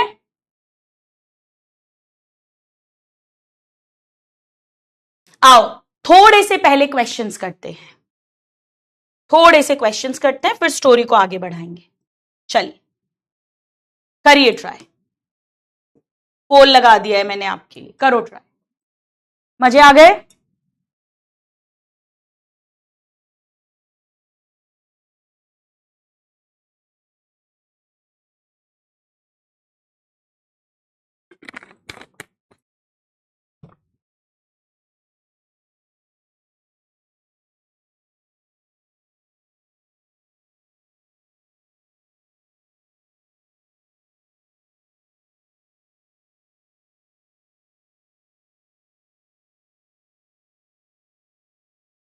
हो गया? चल, केमी सिंथेटिक नहीं, केमी ऑस्मोटिक। 73% देवेश, सचिन, परीक्षित, राजशाही, अर्नब, वेरी गुड। चलो नेक्स्ट, ध्यान से पढ़ो, ध्यान से पढ़ो, बी वेरी वेरी केयरफुल। आप में से बहुत सारे स्टूडेंट्स जो लिख रहे हैं रतन टाटा जी के बारे में, बिल्कुल it's a big loss, he was a visionary, no doubt. 4% contribution होता था इंडिया की जीडीपी में, बहुत ही simple man with high thinking. आज मैं देख रही थी सुबह से बहुत सारे बच्चे भी, बहुत सारे सभी लोग अपने स्टेटस पर उनका जो फोटो है और कैप्शंस हैं वो डाल रहे थे। बहुत अच्छी बात है स्टूडेंट्स, बहुत अच्छी बात है। बट मैं यहां पर कुछ छोटा सा ऐड करूंगी। सिर्फ किसी की डेथ पर या बर्थ एनिवर्सरी पर एक फोटो डाल देना, स्टेटस डाल देना, उससे ज्यादा इंपॉर्टेंट ये कि क्या आप डे टू डे लाइफ में उनकी कुछ भी बात फॉलो करते हो? क्या आप सिंसियरली, जितना वो सिंसियर थे, जितने वो डेडिकेटेड थे, जितने वो हार्ड वर्किंग थे, जितने वो एथिकल थे, one of the most ethical groups माना जाता है टाटा, क्या अपन वो हैं? क्या अपन अपने साथ, अपने घर वालों के साथ, अपनी पढ़ाई के साथ, अपने एम के साथ उतने ईमानदार हैं? अगर वो सीख लेंगे उनसे तो वो सच्ची श्रद्धांजलि होगी। तो केवल टाइम पास के लिए कि सब डाल रहे हैं तो अपन डाल दें, तो बेटा ऐसे ना भेड़ चाल में कभी नहीं आना है। आप में से काफी सारों को तो पता भी नहीं होगा उनके बारे में कि वो कैसे थे, बस यूं ही स्टेटस पे डाले जा रहे हैं। या तो आपने उनके बारे में आज पढ़ा हो, उनसे इंस्पायर हुए हो, सीखा और उसे लाइफ में अप्लाई किया हो, तो मतलब होता है किसी भी बात का। मेरे से पूछोगे, मैं एक ही चीज मानती हूं जीवन में, कुछ प्रैक्टिकली अप्लाई करना। बातें करना इन सब से कुछ भी नहीं होता लाइफ में, कुछ भी नहीं होता। बातों का क्या है, बातें तो हवा में चली जाती है। आपने किया क्या, सीखा क्या, उसे अप्लाई क्या किया? एक भी बात अप्लाई कर लोगे ना किसी की, तो लाइफ बन जाएगी किसी भी ऐसे व्यक्ति की जो बहुत सक्सेसफुल है। क्योंकि 99.9% तो कॉमन ट्रेड्स होते हैं, 0.1% छोटा छोटा उनकी पर्सनालिटी के यूनिक ट्रेड्स होते हैं, वरना सबके अंदर वही है। बहुत फोकस्ड होते हैं, टाइम बिल्कुल वेस्ट नहीं करते, डिस्ट्रैक्टेड नहीं होते, हार्ड वर्किंग जबरदस्त होते हैं, जुझारू होते हैं, एक बार में नहीं समझ आ रही कोई बात, 2 बार 3 बार 4 बार, ईमानदार, एथिकल होते हैं, लॉन्ग टर्म सोचते हैं, छोटी छोटे फेलियर से घबराते नहीं है, मेहनत करते जाते हैं, आगे बढ़ते जाते हैं, कोशिश करते जाते हैं, फेल होते हैं पर वापस उठ खड़े होते हैं। ये कॉमन ट्रेट्स है, ये हर सक्सेसफुल इंसान के पीछे है, हर सक्सेसफुल इंसान के पीछे है। ऐसे ही आप इसमें से अगर ये ट्रेड्स ले लेंगे तो वो सच्ची श्रद्धांजलि होगी। चलो, protons produce by splitting of water in light reaction accumulates with in lumen. Lumen के अंदर एक्यूमुलेट होते हैं। 78%, वेरी गुड देवेश, शेरल, तुहिन, दक्ष, शाइस्ता, वेरी गुड। चलो नेक्स्ट क्वेश्चन करो ट्राई। पेशेंस रखते हैं ना, बिल्कुल सचिन, मैंने बोला ना, पेशेंस रखते हैं, थोड़ा टाइम देते हैं उस चीज को। एक बार में नहीं आया 2 बार, 2 बार में नहीं आया 3 बार, 3 बार में 4 बार, ना खुद को कोसेंगे ना दूसरे को कोसेंगे, अपनी कमियां देखते हैं। ये भी बहुत बड़ी बात होती है, सब में कॉमन होती है। लगातार कॉन्टेम्पलेट करते हैं, सेल्फ कॉन्टेम्पलेशन, आत्मचिंतन करते हैं, मैंने कहां गलत किया, क्या कमी रह गई, क्या गड़बड़ हो गई। ऐसा नहीं बस ट्रोलिंग करो, दूसरों को गाली बको, दूसरों को बोलते रहो, उनका तो कुछ भी नहीं होता, कुछ भी नहीं होता। पेड ट्रोलर्स भी कब तक खाएंगे, कब तक कितना कितना कमा लोगे दूसरों की ट्रोलिंग के लिए पैसा लेकर भी। चलो, ल्यूमन का पीएच कैसा होगा भाई? ल्यूमन में एच आयंस बहुत ज्यादा है, एसिडिटी बहुत ज्यादा है, यानी पीएच कम होगा, एसिडिक पीएच होगा, एसिडिक पीएच। 66%। शेरल, देवेश, राजशाही, धर्म, अर्दिश, तुहिन, डियर, वेरी गुड। आइए नेक्स्ट क्वेश्चन करिए ट्राई। बड़ा ध्यान से पढ़ना क्वेश्चन, ध्यान से करना।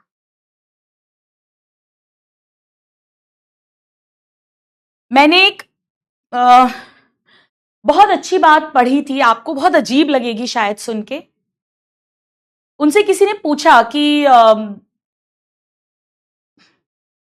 क्या आप हमेशा से ऐसे कॉन्फिडेंट थी? तो उस पर्सन ने जवाब दिया कि नहीं, मैं फेक करती थी। Fake it till you don't have it and eventually you will have it.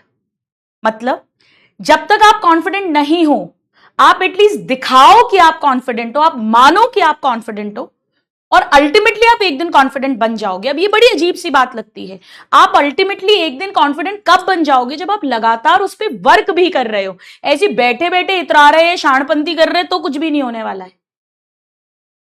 तो ऐसे ही आप पेशेंस नहीं है तो आप मानो कि नहीं, मैं लाऊंगा, मैं पेशेंट हो सकता हूं, और आप उस पर लगातार काम भी करो, तो एक दिन वो डेवलप हो जाएगा हैबिट।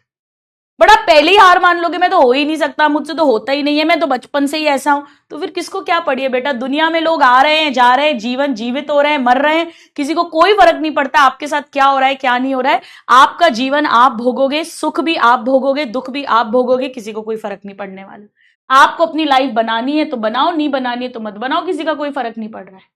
आपको सोचना है, because building of proton gradient नहीं, break down of proton gradient, उससे एनर्जी रिलीज होगी और उससे फिर एटीपी सिंथेसिस होगा।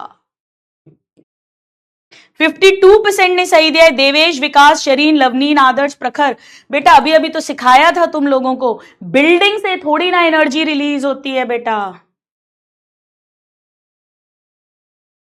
उस प्रोटॉन ये सही है, ये गलत नहीं, दिस इज ट्रू, ये सही है कि प्रोटॉन ग्रेडियंट बनेगा। नहीं नहीं नहीं, ये गलत है बेटा। पीएच रिड्यूस होगा ल्यूमन में, पीएच रिड्यूस होगा क्योंकि एच आयन इंक्रीज होंगे। चलो नेक्स्ट क्वेश्चन।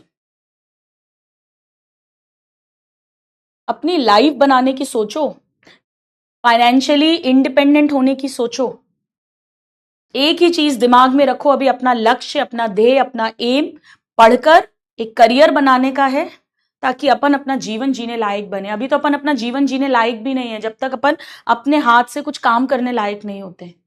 बेटा आपको बहुत अजीब बातें लगेंगी पर सत्य बता रही हूं आपको। कोई घर वाले इज्जत नहीं देने वाले, नहीं तो कोई रिश्तेदार नहीं देने वाले, और आजकल के काफी सारे माता पिता भी नहीं देने वाले। माता पिता भी आजकल जो है, जो बच्चा अच्छा कमाता है उसको इज्जत देते हैं ज्यादातर घरों में। आप बहुत ही ज्यादा लकी हो तो अलग बात है, अदरवाइज मोस्टली ऐसा होता है, you are judged by your financial status. कोई ये नहीं बोलता कि ये बच्चा कम कमाता है पर इसका दिल बहुत अच्छा है, इसका नेचर बहुत अच्छा है, ये मुझे बहुत प्यारा है। वो कहीं ना कहीं से एक ताना पड़ जाएगा, एक गाली पड़ जाएगी, एक आपका दिल दुखा दिया जाएगा। मैं सत्य बता रही हूं बेटा, जीवन का सत्य है। चलो, proton gradient is broken due two electron का मूवमेंट। थोड़ी भाई प्रोटॉन ग्रेडियंट टूटेगा तो प्रोटॉन का मूवमेंट होगा, अक्रॉस द मेम्ब्रेन होगा, to stroma, from lumen to stroma, from lumen to stroma. 55%।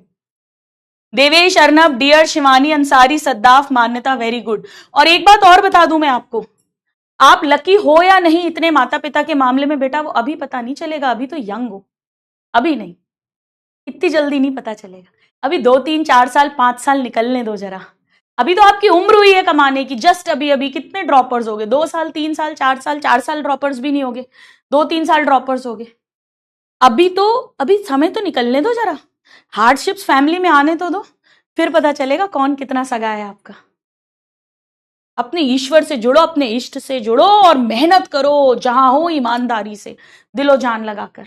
चलो, photophosphorylation in chloroplast is similar to mitochondria के अंदर ऑक्सीडेटिव फॉस्फोराइलेशन हुआ। सबस्ट्रेट लेवल नहीं बेटा, वहां तो डायरेक्ट एटीपी बनती थी। ये और ये एक सा है। यहां भी इलेक्ट्रॉन ट्रांसपोर्ट चेन से होता हुआ जब इलेक्ट्रॉन जा रहा है तब एटीपी बन रही है, और यहां पर भी सेम ऐसे ही हो रहा है। 21% ने केवल सही दिया। देवेश, विकास, तुहिन, बिस्वा, अर्दिश, अर्नव, सद्दाफ, शिवानी। 65% बस ऑल देख के ऑल लगा देते हो हैं। एनटीए इस बार यही कमी है आपकी, इसी पर मार करेगा। काय का ऑल, कौन सा, क्या लिख रहे हो यार, क्या कर रहे हो बेटा? चलो करो नेक्स्ट ट्राई, खुशी खुशी पढ़ो, मैं नेगेटिव होने को नहीं बोल रही हूं, लेकिन सत्य है, इसको मोटिवेशन बनाओ। अपने इष्ट से जुड़ो बेटा, नाम जप करो, वहां से इंटरनल स्ट्रेंथ मिलेगी, और ऑनेस्टली अपना बेस्ट दो। नीट में सिलेक्शन होना ही जीवन का अल्टीमेट उद्देश्य नहीं है, मैं ये बात नहीं कह रही हूं आपको, लेकिन अगर आप ईमानदारी से अभी पढ़ाई करेंगे और कल को मान लीजिए सिलेक्शन नहीं भी होता, तो आपकी लाइफ में अल्टीमेटली अच्छा ही होगा, क्योंकि आप ऑनेस्टली ईमानदारी से अगर काम करोगे, वो यूनिवर्स देख रहा है, जो आप सो करोगे वही रीप करोगे। आम के बीज डालोगे बेटा तो आम के फल ही आएंगे, मीठे फल आएंगे, कड़वे नहीं आएंगे, इसलिए ईमानदार रहो, प्लीज ईमानदार रहो। चलो, products of light reaction are, एक तो एटीपी है, एक NADPH2 है, और एक ऑक्सीजन है। तो ए हो जाएगा, NADP नहीं होगा बेटा, NADPH2 बोलो या NADPH बोलो, एक ही बात है। इनमें से ऑक्सीजन बाहर डिफ्यूज हो जाएगी, आउट, ऑक्सीजन बाहर डिफ्यूज हो जाएगी, और एटीपी NADPH2 से अल्टीमेटली खाना बनाएंगे। उसमें भी क्या बनाएंगे? खाना मतलब शुगर्स बनाएंगे, अमीनो एसिड्स नहीं, शुगर्स बनाएंगे। तो ये आंसर हो गया। 48% ने सही दिया है, देवेश, एशु, कंगना, विकास, नम्रता, सैयद, वेरी गुड। चलिए आओ नेक्स्ट क्वेश्चन करो, ट्राई करो, करो ट्राई। नहीं, अभी क्लास नहीं छोड़ूंगी, अभी कैसे छोड़ दूं बेटा, अभी तो आधा घंटा है। रोहन खुद से बना लो, अब आपको सिखा दिया है, खुद से बना लो। एनसीईआरटी पढ़ो, पूरा एनसीईआरटी, एक एक वर्ड इंपॉर्टेंट है। बायोसिंथेटिक फेज में शुगर्स बनाई जाएगी बेटा, खाना बनाया जाएगा, फर्स्ट क्लास में लिखवाया था ऑलरेडी। 90% संजना, राजशाही, देवेश, मोहम्मद, सुरेश, सिमरन, वेरी गुड।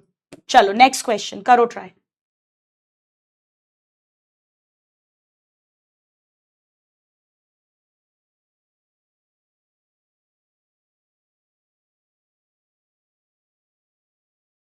चलो, बायोसिंथेटिक फेज को NADPH2 चाहिए, ATP चाहिए, NADH नहीं बेटा, ये तो माइटोकॉन्ड्रिया में रोल होता है, यहां NADPH बनता है, P फोटोसिंथेसिस वाला P 1 and 3।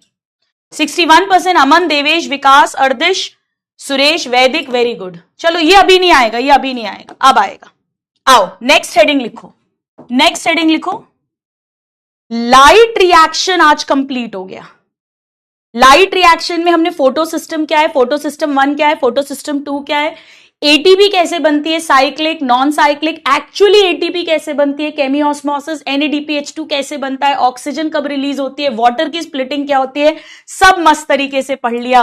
अब लिखिए कि ये जो एटीपी बनी है, NADPH2 बना है, ये यूज कहां होगा, यूज्ड।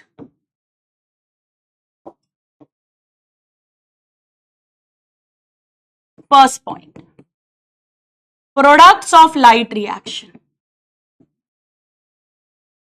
ये मैंने पहले भी लिखवाया था बेटा, लाइट और डार्क रिएक्शन के बीच में मैंने डिफरेंस भी लिखवाया था। क्या है products of light reaction? Oxygen, this will diffuse out of chloroplast, ये क्लोरोप्लास्ट से बाहर चली जाएगी और अल्टीमेटली स्टोमेटा के थ्रू एटमॉस्फेयर में चली जाएगी, या तो माइटोकॉन्ड्रिया में जाती है, वो इसे रेस्पिरेशन के लिए यूज करता है, या बाहर एटमॉस्फेयर में चली जाएगी, इसीलिए हमने इसे बाय प्रोडक्ट कहा था। Now number 2 ATP and number 3 NADPH2, ये दोनों used to synthesize food, और फूड में भी बेसिकली ग्लूकोज यानी शुगर्स, टू सिंथेसाइज फूड यानी शुगर्स। और क्या कहेंगे बेटा इसे? कॉल्ड क्या कहा था हमने? डार्क रिएक्शन या कार्बन रिएक्शन, या यहां पर सिंथेसिस होगा खाने का, तो बायोसिंथेटिक फेज ऑफ फोटोसिंथेसिस।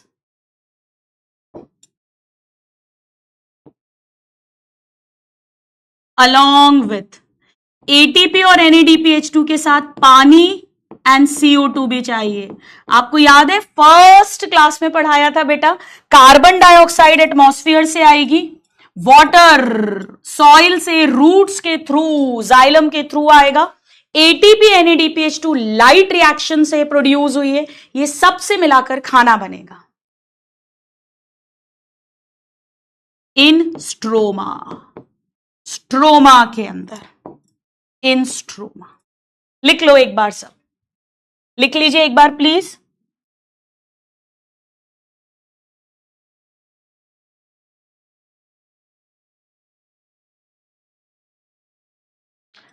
हो गया? आओ अब एक जबरदस्त बात सुनो, जबरदस्त बात। मैंने आपको पहले ही कहा था बेटा कि डार्क रिएक्शन वर्ड जो है, डार्क रिएक्शन वर्ड, ये एक मिसनॉमर है। याद है मैंने आपसे कहा था ये वर्ड अच्छा नहीं है, ये तो सही है, ये तो सही है, पर ये वर्ड सही नहीं है। क्यों? क्योंकि ये डार्क में नहीं होती है, it is not independent of light, it is dependent on products of light. याद है? अब मैं आपको बताती हूं इसको प्रूफ करके, बड़ा ध्यान से सुनो, बड़ा ध्यान से सुनो। सुनो, सपोज करो कि मैंने सुबह 9 बजे से लेकर 1 बजे तक लाइट दी, लाइट, अच्छी खासी लाइट दी। जब लाइट देंगे बेटा तो ATP NADPH2 ऑक्सीजन भी बन रहा होगा, पर अभी मेरा काम नहीं है तो मैं नहीं लिख रही, ये फॉर्म हो रहा है ना, इसका फॉर्मेशन हो रहा है, और इसके फॉर्मेशन को यूज करके खाना बन रहा है, कार्बोहाइड्रेट। ऑफ कोर्स CO2 और वाटर भी यूज होगा। यानी जब हम लाइट दे रहे हैं उस समय लाइट रिएक्शन के प्रोडक्ट्स फॉर्म हो रहे हैं और उससे खाना बन रहा है, कोई प्रॉब्लम नहीं है। अब सपोज करो बेटा, बड़ा ध्यान से सुनो, बड़ा ध्यान से सुनो, सपोज करो 1 बजे मैंने लाइट स्टॉप कर दी, लाइट स्टॉप कर दी, तो क्या खाना बनना एकदम से रुक जाएगा? यस या नो लिख कर भेजिए। क्या फूड सिंथेसिस इमीडिएटली स्टॉप्स? बोलो यस या नो। देखो, सपोज करो जब आपने 1 बजे लाइट देना बंद करी, सपोज उस समय पर भी 10-12 ATP के मॉलिक्यूल्स, NADPH2 के मॉलिक्यूल्स, कुछ ना कुछ तो थे ना बेटा, कुछ तो थे ना। तो जब तक वो है तब तक तो खाना बनता रहेगा ना। तो immediately food synthesis do not stop, यानी when light is made unavailable, जब लाइट देना बंद करते हैं, जब लाइट देना बंद करते हैं तो एकदम से खाना बनना नहीं रुकता, continues for some time, then stops। भाई ATP NADPH2 जितने बचे हैं उन्हें यूज करेंगे, फिर बंद हो जाएगा। क्लियर है इतना? इमीडिएटली स्टॉप नहीं होगा, क्योंकि कुछ ATP NADPH2 ऑलरेडी प्रेजेंट है, which was formed till 1 PM, जब तक आप लाइट दे रहे थे। और अब मान लो मैंने लाइट दोबारा दे दी, अब मैंने लाइट दोबारा दे दी। Now if again light made available, मैंने फिर से लाइट दे दी बेटा, तो क्या होगा? जैसे ही आप लाइट दोगे फिर से लाइट रिएक्शन होगी, फिर से एटीपी NADPH2 फॉर्म होगा, फिर से फूड सिंथेसिस स्टार्ट हो जाएगा, food synthesis starts again.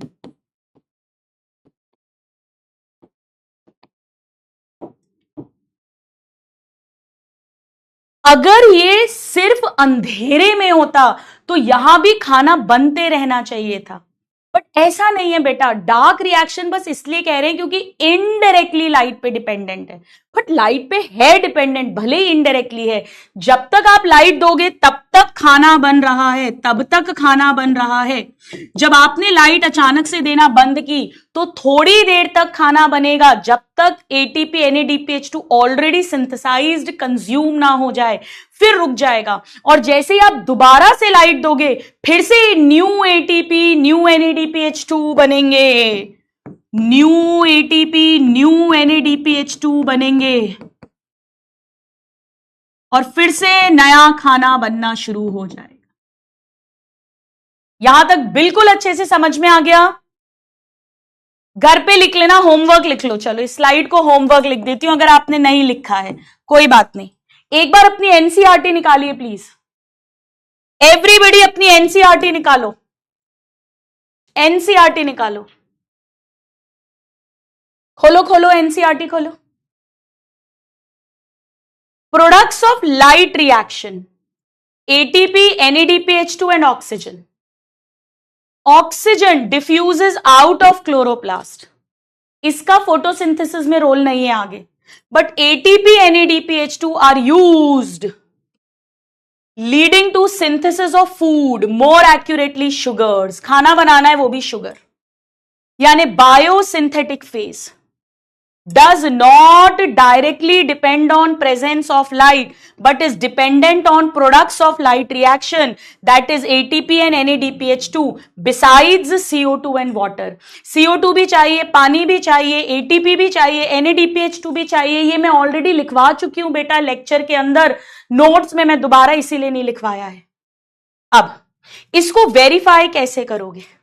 Immediately जैसे ही आप लाइट अनअवेलेबल करेंगे, biosynthetic phase continues for some time then stop. क्योंकि इसके पहले लाइट थी, एटीपी बनी थी, NADPH2 बना था, उससे खाना बनता रहेगा। जब वो स्टॉक खत्म हो जाएगा, अब और एटीपी नहीं बन रही, NADPH2 नहीं बन रहा, खाना नहीं बनेगा, इट विल स्टॉप। और जैसे ही आप दोबारा से लाइट दोगे फिर से खाना बनने लग जाएगा। यानी इसे डार्क फेज कहना एक मिसनॉमर है, एक गलत नाम है। ठीक है, नाउ अब हम देखेंगे कैसे एटीपी NADPH2 बायोसिंथेटिक फेज में यूज होगी और कैसे CO2 वाटर के साथ कंबाइन कर ग्लूकोज बनाएगी। चलिए आइए, अब एक बात सुनिए। एक साइंटिस्ट हुए बेटा मेल्विन केल्विन, वो ये जानना चाह रहे थे कि जब फूड बनता है, कार्बोहाइड्रेट ग्लूकोज बनता है, यानी CO2 फिक्स होती है, तो पहला प्रोडक्ट कौन सा बनता है। तब तक C3 साइकिल, केल्विन साइकिल, किसी भी चीज की खोज नहीं हुई थी, डिस्कवरी नहीं हुई थी। मैंने क्या कहा? मैंने आपसे कहा कि मेल्विन केल्विन नाम के साइंटिस्ट ये पता करना चाहते थे कि जब CO2 फिक्स होती है तो पहला स्टेबल प्रोडक्ट कौन सा बनता है। पहला स्टेबल प्रोडक्ट कौन सा बनता है, या कहें कि फर्स्ट CO2 फिक्सेशन प्रोडक्ट कौन सा बनता है। उन्होंने क्या किया? उन्होंने ये एक्सपेरिमेंट एक एल्गी के अंदर किया।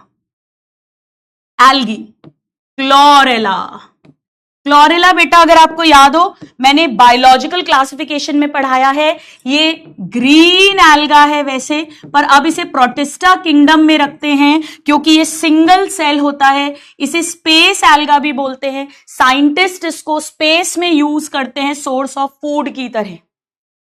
बेटा ये एल्गी है, अब प्रोटिस्ट बोलते हैं, मतलब फोटोसिंथेटिक है। अगर ये फोटोसिंथेटिक है तो इसके अंदर भी फूड बनेगा, और वो उसी में चेक कर रहे थे कि CO2 से पहला प्रोडक्ट कौन सा बनता है, पहला प्रोडक्ट कौन सा बनता है।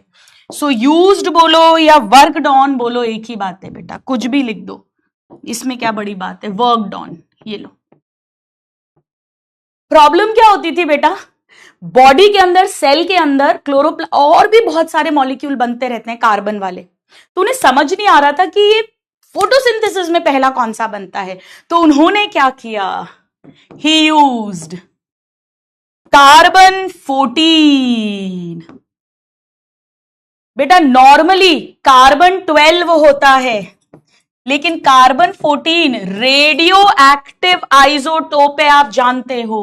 रेडियो एक्टिव यानी एक्सरे डालने पे शाइन करता है, चमकता है, रेडियो एक्टिव आइसोटोप है कार्बन का। क्या तकनीक लगाई उन्होंने, कितना बढ़िया दिमाग लगाया, देखो। उन्होंने क्या किया, इस क्लोरेला जो एक सिंगल सेल का एल्गी है, आप प्रोटिस्ट कहते हैं, इसके वो C14 दी। नॉर्मली एटमॉस्फेयर से C12 आती है, उन्होंने C14 दी। तो उन्होंने देखा कि इस C14 से अब जो पहला प्रोडक्ट बनेगा उसमें भी C14 होगी। एक्सरे डालकर उन्होंने देख लिया, वो प्रोडक्ट एकदम शाइन कर गया। और बाकी जो कार्बन के कंपाउंड्स बन रहे हैं वो नॉर्मल C12 से बन रहे हैं, वो शाइन नहीं करेंगे। तो वो प्रोडक्ट निकला बेटा 3PGA। क्या आपने इसका नाम सुना है, 3PGA? सुना है, यस या नो? 3-फॉस्फोग्लिसरिक एसिड। बताओ कहां सुना है? 3-फॉस्फोग्लिसरिक एसिड बोलो या 3-फॉस्फोग्लिसरेट बोलो, कहां सुना है जरा बताओ। 3PGA, 3-फॉस्फोग्लिसरिक एसिड, कहां सुना है? ग्लाइकोलिसिस में, बिल्कुल याद है, पागल से 1,3-BPGA, फिर 3PGA, फिर 2PGA, फिर पेप, और फिर पायरुविक एसिड बना था। बिल्कुल।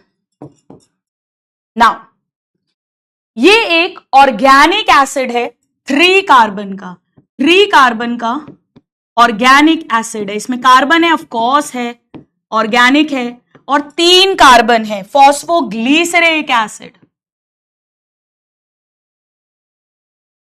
तो सबसे पहले मेल्विन केल्विन जी ने कार्बन 14 यूज कर ये बताया था क्लोरेला एल्गी के अंदर कि CO2 जब फिक्स होती है तो फर्स्ट स्टेबल प्रोडक्ट 3PGA बनता है। अब बाद में साइंटिस्ट ने ये देखा इनके बाद कि एक्चुअली प्लांट्स, हर प्लांट में ऐसा नहीं होता। उन्होंने ये देखा कि कुछ पेड़ों में, मेल्विन केल्विन जी ने बिल्कुल सही बताया है कि जो फर्स्ट स्टेबल प्रोडक्ट है वो 3 कार्बन वाला है। उन्हें नाम दिया गया C3 प्लांट्स, जो मेल्विन केल्विन जी ने बताया था। इसके अंदर जो फर्स्ट स्टेबल प्रोडक्ट है वो 3 कार्बन का कंपाउंड है बेटा, 3 कार्बन कंपाउंड, तो उसे C3 प्लांट बोलेंगे। और ये कौन सा कंपाउंड है? वही 3PGA, 3-फॉस्फोग्लिसरिक एसिड। गेहूं, चावल, ज्यादातर डाइकॉट्स में ऐसा ही होता है। ये हमें मेल्विन केल्विन ने भी बताया था ना, वही वाली बात हो रही है, मेल्विन केल्विन जी ने। लेकिन साइंटिस्ट ने देखा कि बेटा कुछ ऐसे पेड़ हैं जिनमें जो पहला स्टेबल प्रोडक्ट बनता है वो एक 4 कार्बन कंपाउंड बनता है, और उसका नाम है ओआ। ओआ कहीं सुना है आपने? बताओ, ओआ कहीं सुना है? ऑक्सैलो एसिटिक एसिड, कहां सुना है? कुछ पेड़ों में जब CO2 फिक्स होता है तो जो पहला प्रोडक्ट बनता है वो बेटा 4 कार्बन का कंपाउंड होता है, ओआ। क्रेब साइकिल अगर याद हो, जब एसिटाइल कोएंजाइम में आता है तो उसके साथ ओआ जुड़ता है और सिट्रिक एसिड बनाता है। तो तो ऐसे पेड़ों को साइंटिस्ट ने कहा C4 प्लांट्स बोलेंगे, C4 प्लांट्स। तो बहुत इजी है, दो तरह के प्लांट्स हैं। बेसिस है, फर्स्ट स्टेबल प्रोडक्ट कौन सा बनेगा जब CO2 फिक्स होगी। अगर 3 PGA बनेगा, जो मेल्विन कैल्विन जी ने भी बताया था, तो उसे C3 प्लांट बोलेंगे। और अगर 4 कार्बन का कंपाउंड OA बनेगा तो उसे C4 प्लांट बोलेंगे। इसके एग्जाम्पल्स उन्होंने बताए। एग्जाम्पल, शुगर केन बेटा, गन्ना, मक्का, मेज, सॉर्गम, ये मोनोकॉट्स हैं बेटा। मोनोकॉट्स में ज्यादा होता है, जो गर्म इलाके में मिलते हैं, ट्रॉपिकल एरियाज में। केवल गेहूं चावल ऐसे सीरियल्स हैं जो इधर आते हैं, हालांकि एनसीईआरटी में नहीं दिए अपने, राइस, व्हीट, बट ज्यादातर डाइकॉट्स आते हैं, ज्यादातर डाइकॉट्स। ये सब नहीं भी याद करोगे चलेगा, ये आना चाहिए, ये एनसीईआरटी में दिया है, इस पर प्रीवियस ईयर क्वेश्चन भी आया है। तो साइंटिस्ट ने कहा दो तरह के पेड़ हैं, C3 C4। नेक्स्ट क्लास में पढ़ेंगे कि क्यों C4 प्लांट्स नेचर ने बनाए, why there are 2 kinds of plant, why not all C3, why not all C4, क्यों C4 में OA बनेगा, क्या स्पेशलिटी होगी, कौन सा मोर एडवांस्ड है, ये सारी बातें पढ़ेंगे। चलिए एक बार अपनी एनसीईआरटी ओपन करिए, चलिए एक बार अपनी एनसीईआरटी ओपन करिए, कम ऑन एवरीबॉडी। साइंटिस्ट ने देखा कि जो फर्स्ट प्रोडक्ट फॉर्म है जब CO2 is taken in a reaction, वो हमें मेल्विन केल्विन जी ने बताया था, रेडियो आइसोटोप यूज करके, रेडियो एक्टिव C14 यूज किया था। एल्गी के अंदर फोटोसिंथेसिस देख रहे थे, और पहला CO2 फिक्सेशन प्रोडक्ट एक 3 कार्बन का ऑर्गेनिक एसिड है। इसे कैल्विन साइकिल नाम दिया गया उनके नाम पर। और जो पहला प्रोडक्ट था वो 3 फॉस्फोग्लिसरिक एसिड, या शॉर्ट में 3 PGA हैं। कितने कार्बन एटम हैं? 3 कार्बन एटम हैं। नाउ साइंटिस्ट ने देखा कि क्या all plants have PGA as the first product, और whether any other product is formed in other plants. तो साइंटिस्ट ने खोजा एक और ग्रुप ऑफ प्लांट्स जहां पे फर्स्ट स्टेबल प्रोडक्ट अगेन एक ऑर्गेनिक एसिड है, बट 4 कार्बन वाला है, OA, ऑक्सैलो एसिटिक एसिड। तो जहां पर C3 पहला प्रोडक्ट है उसे कहा गया C3 पाथवे, C3 प्लांट्स, और जहां पे पहला प्रोडक्ट C4 वाला OA है उसे कहा गया C4 plant, C4 pathway. Of course इसकी बातें अभी धीरे धीरे धीरे होंगी, तो स्टूडेंट्स कंफ्यूज मत होइए बिल्कुल भी। ये भी ऑर्गेनिक एसिड है, ऑफ कोर्स एसिड है और कार्बन है तो ऑर्गेनिक एसिड है। मैं एक बात और बताऊंगी आपको, चाहे C3 पेड़ हो चाहे C4 पेड़ हो, दोनों में ही कैल्विन साइकिल होगी, दोनों में।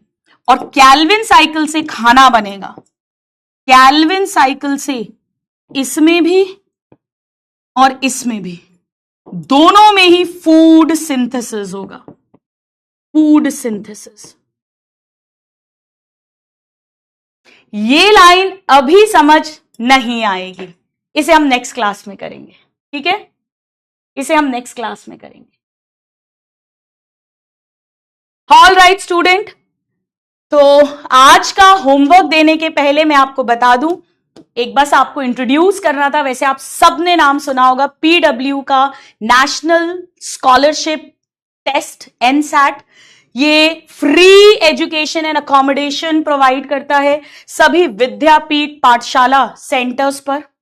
2 करोड़ प्लस के कैश प्राइजेस हैं, ऑल इंडिया रैंक के बेसिस पर scholarship worth 250 crore rupees. But ये किस बेसिस पर है? जब आप PW का NSAT बहुत अच्छे रैंक के साथ क्लियर करते हैं।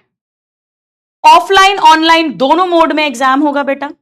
पहला ऑनलाइन का 1 to 15 अक्टूबर होंगे, और ऑफलाइन में 6 से 13 अक्टूबर तक ये टेस्ट होंगे। टाइमिंग जो होगा ऑफलाइन का 10 to 11 एंड 4 to 5 PM है। ऑनलाइन का आप कभी भी दे सकते हैं, 24 आवर का विंडो पीरियड रहेगा। 60 मिनट्स यानी 1 घंटे का एग्जाम होगा। 6th क्लास के स्टूडेंट से ऑनवर्ड्स ये दे सकते हैं। आप इसमें पीडब्ल्यू के ऐप पे जाएंगे, वहां पर आप इधर पहुंचेंगे, स्कॉलरशिप पर जाएंगे, स्कॉलरशिप में जाकर आप पीडब्ल्यू एनसैट में जाएंगे, अपनी एग्जाम डिटेल्स यहां आपको मिल जाएंगी। आप फ्री रजिस्ट्रेशन है वो कर सकते हैं। आप अपने रिलेटिव्स को, आपके कोई भाई बहन हो, उनको एनसैट दिलवा सकते हैं और जेनरेट एडमिट कार्ड पे जाकर इसका एडमिट कार्ड आ जाएगा। तो बहुत सारी स्कॉलरशिप्स हैं, आप इसे आगे जिनको हेल्प हो वहां पर बात कर सकते हैं। ठीक है, लास्ट क्लास रिवाइज करोगे, आज की क्लास पक्की करोगे, नेक्स्ट क्लास में हम समझेंगे कि कैसे ये डार्क रिएक्शन होगी। कोई भी टाइम वेस्ट नहीं करेगा, नवरात्रे में, दशहरे पे, दिवाली पे, नथिंग डूइंग, डेली का डेली पढ़ना है, पुराना रिवाइज करना है। जरूर आज मुझे ऐप पर अपने डाउट्स भी भेज देना और मुझे बताना कि आपको केमी ऑस्मोटिक थ्योरी कैसी लगी। तब तक मैं एक बार आपका लीडर बोर्ड दिखा देती हूं। देवेश फर्स्ट है, 9 आउट ऑफ 9। विकास, रिचिता, डियर, आराध्य, अमित, आर्यन, रेवा, अर्नब, आफ्ताब। चैट बॉक्स में भी जिसने आंसर दिया बहुत बहुत बढ़िया। मिलते हैं कल की क्लास में। Bye everybody, take care, love you all, thank you so much.